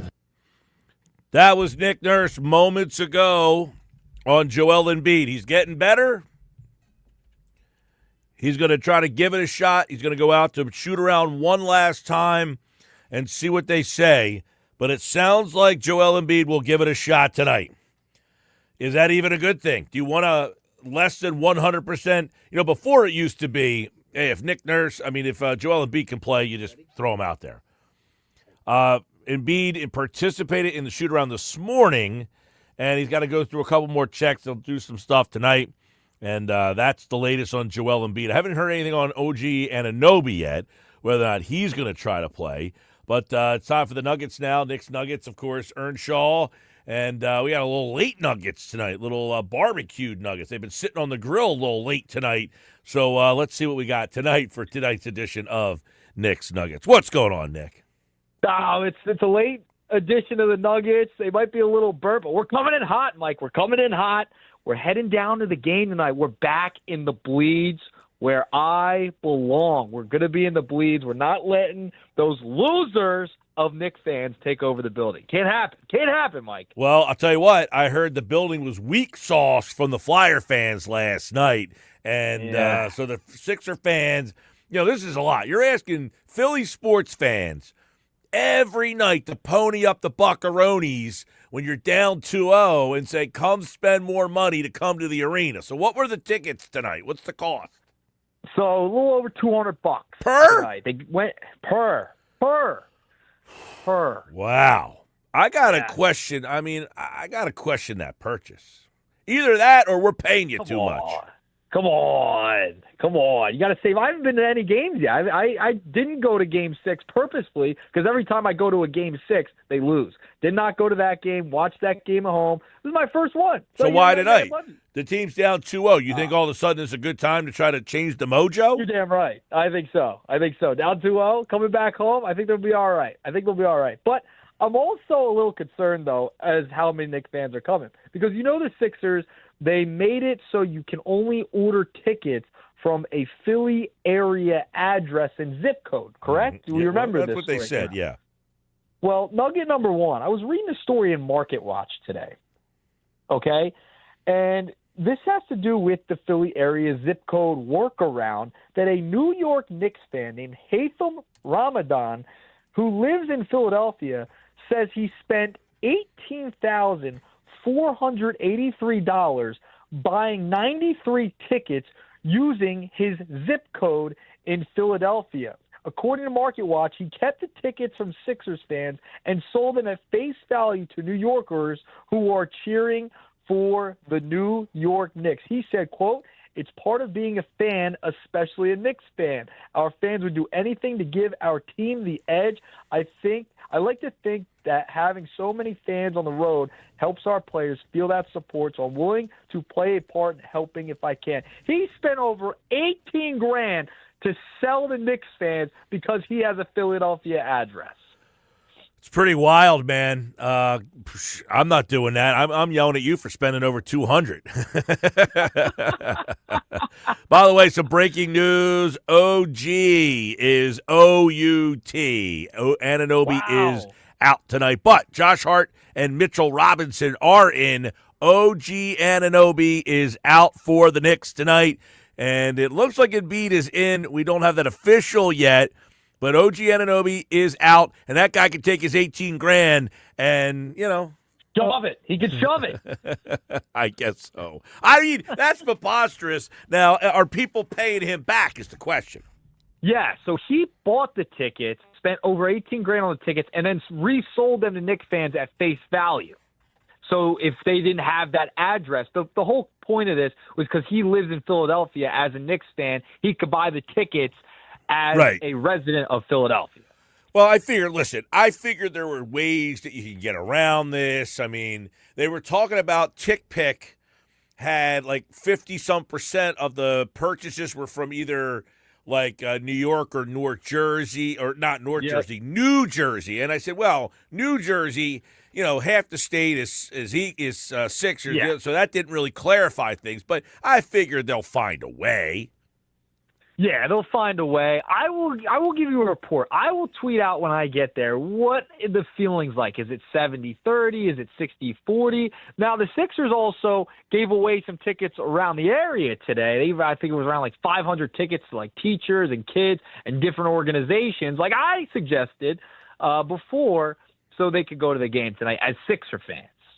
Yeah, I did hear that, and to which then people were questioning, well, how did they have all these tickets to give away? Were they not selling out? Were they not selling well? Listen, last night the Flyer fans, from what I was told, were weak sauce. The Sixer fans in Game 6 against the Celtics, Paul Hudrick said that crowd was electric. So I expect there to be a good crowd fired up tonight. It's 2-0. I know it's disappointing and the Flyers lost, but I do feel that people are, this is possibly the last chance to see a meaningful game this year, because if they lose tonight, then Game 4 on Sunday. Yeah. By the way, it's Mother's Day. How do you play that? Yeah, I will be working that game. That's going to be a tough one. And the Sixers don't have a lot of success on Mother's Day. They've lost a big Game 7 on Mother's Day. Can't lose that one. You got to win tonight. They don't win tonight. I mean, you could chalk it up. It's pretty much over. But they're not out of it. OG Anunoby out tonight. That's a gigantic loss for the New York Knicks. Like, he is that glue guy. We talked about it on the Nuggets the other day. He is that glue guy for that team. He's great defensively, and he can hit a big shot when you need him to.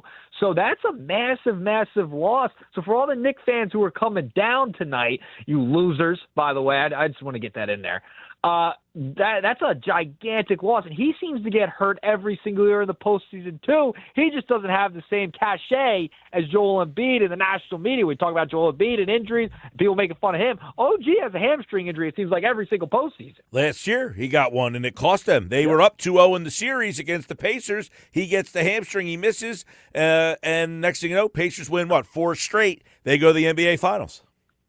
Yeah, I know. It's unbelievable. So that's a massive loss. I figured that he'd be out tonight. Sit him tonight. I think I would suggest he'd probably be back Game 4. I think he'll probably try and push for Game 4, especially if the Sixers win tonight. Well, here's a question, okay? If the Sixers, let's just say the Sixers don't end up coming back to win this series, all right? Okay. You going Knicks, you going Tobias and the Pistons, or you going James Harden and the Cavs? Well, playoff James Harden is alive and well at this point. But Tobias Harris, where was this guy for years in Philadelphia, by the way? I mean, he scored, over 20 points in 7 straight? I mean, it's been ridiculous. Why is all of a sudden he just loves playing in Detroit? I don't think he can play in the big market, to be honest. For some reason, he's had great success in Detroit. He's become a great playoff performer all of a sudden. Detroit's not a small market, though. I mean, Detroit's like, it's like a top 10 market. It's Detroit, though. I mean, Detroit's a great basketball town. What are you talking about? It is, but they've been bad for a long time. He goes to Detroit. He seems like he's an all-star again. With the Sixers, he had 0 points in his last game. 0. I know. He was a nothing burger. He had some good defensive games with the Sixers. I will give Tobias credit that. But when he comes off of that big contract, you go into Detroit, he's all of a sudden a star player. Yeah, by the way, Detroit is market 10. I was right on the money. I said they're a top 10 market. They are market 10. But do you feel like Detroit's a big market, though? Do we really feel like the Lions always stink?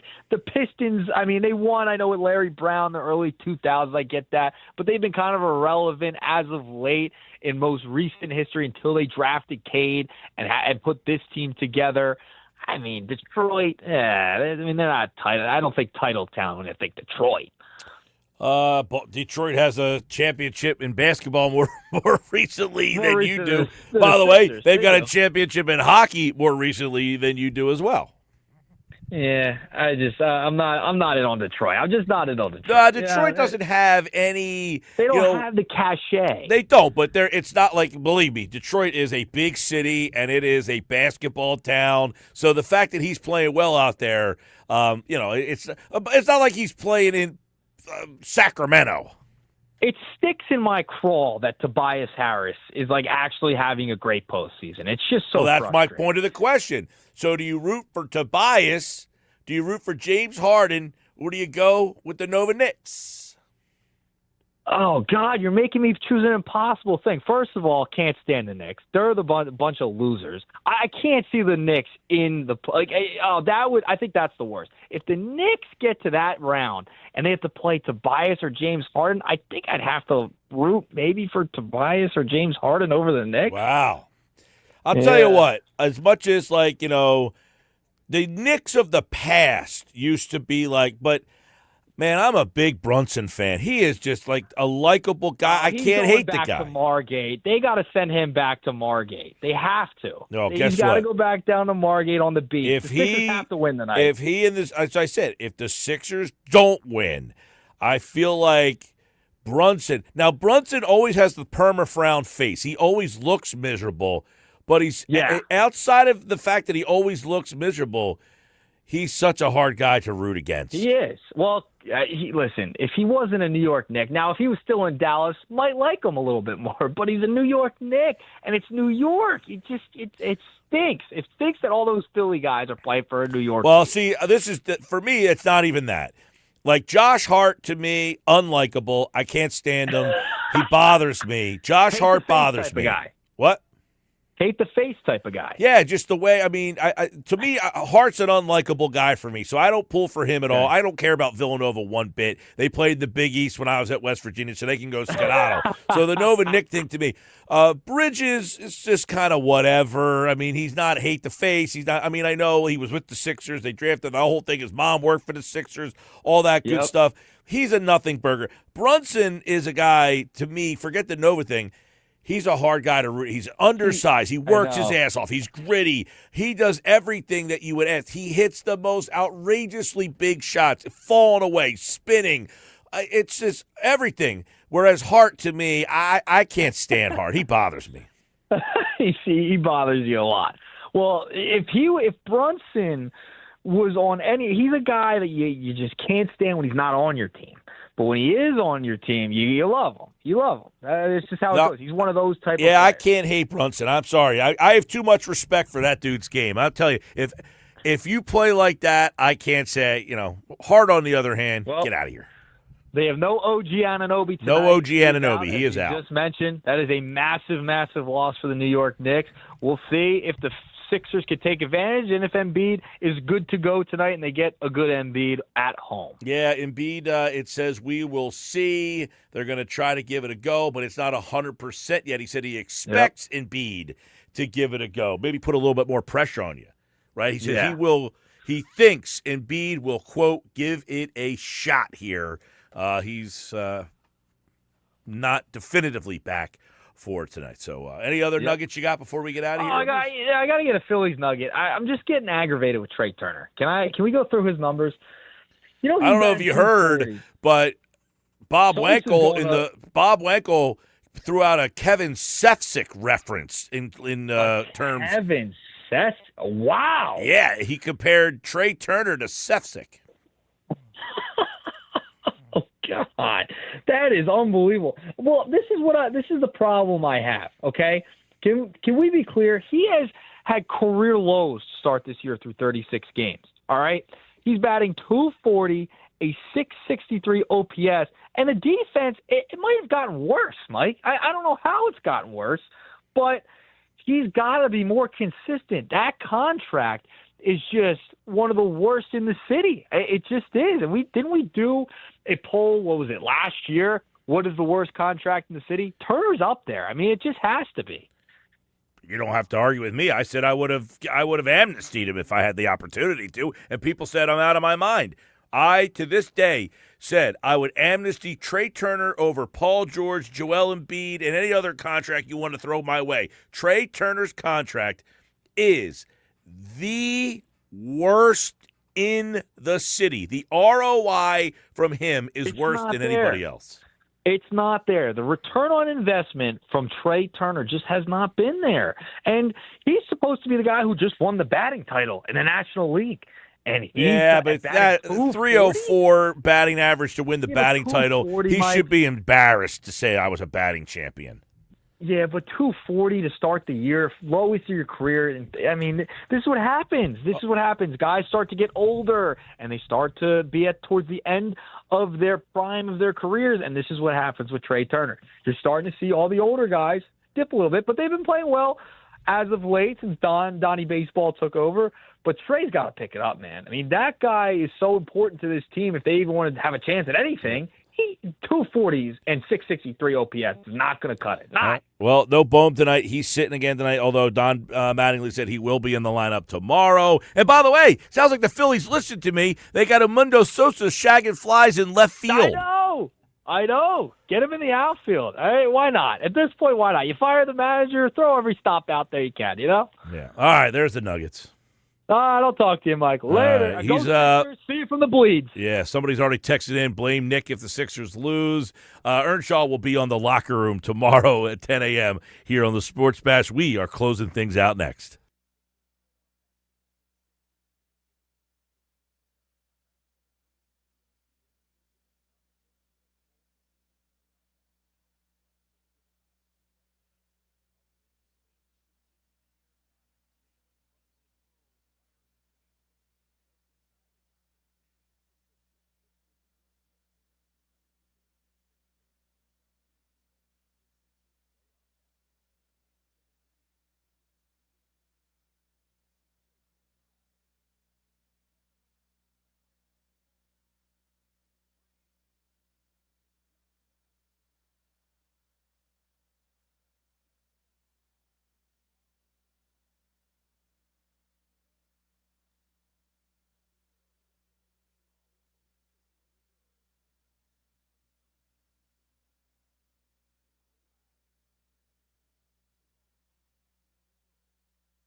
All right, 5:54, getting ready to get out of here. Looks like Embiid, we don't have a definitive answer, but they said that he is going to give it a shot, but we'll see. OG Anunoby is out tonight for the Knicks. That's what we got for you right there on the Sports Bash. Happy Hour Friday, Josh. What do you got? So I just handed you Doom Sauce from Gusto Brewing Company. Yeah, there's one, by the way, that I've recommended in the past called Boom Sauce from Lord Hobo. So Doom Sauce. This is Doom Sauce. Right. So it has Strata, Galaxy, and Quantum Nelson hops in it. The 9.5er, though. Yeah. So make sure you're home when you drink it. Yeah, definitely. So I like the can. It's a good can. And then the other one I got for you, not for you, this is more for me. So they got an Imperial Stout. It's made with Out There coffee, maple syrup, Madagascar vanilla. That's also a 9.5. Both of them were dropped. Both of them were dropped while hanging with Henning was at Gusto last Saturday. Yeah, how was that? That looked like a good time. We had a great time. I'm a big fan of Gusto. It's a little bit of a jaunt for me, but you make a day out of it. Well, it was a good day because we also had the Phillies on. Then we went to the Kentucky Derby. Then we went to the Sixers. Yeah, I was the saying, Flyers. and it's a good spot. I mean, I've been there probably 4 or 5 times. So I mean, it's not like I just never gone, but yeah. It is. It's a little down trip there. for you. It's down there. By the way, I went to Seed, Shared Intent, Earnest Intent, Bang Bang, and then Songs Like Trees. Songs Like Trees, and in a can. I don't think they had it in draft. Whoa. You like the can. My buddy actually got the can and he gave me one. It was called If. IF. Check that out. But those 3, Earnest Intent, Shared Intent, you'll thank me. I guarantee it. All right, Sixers and Knicks. When we come back on Monday, what will that series be? 3-1 or 2-2? Yee. All right, we'll talk to you then. Find out. Sports Bash.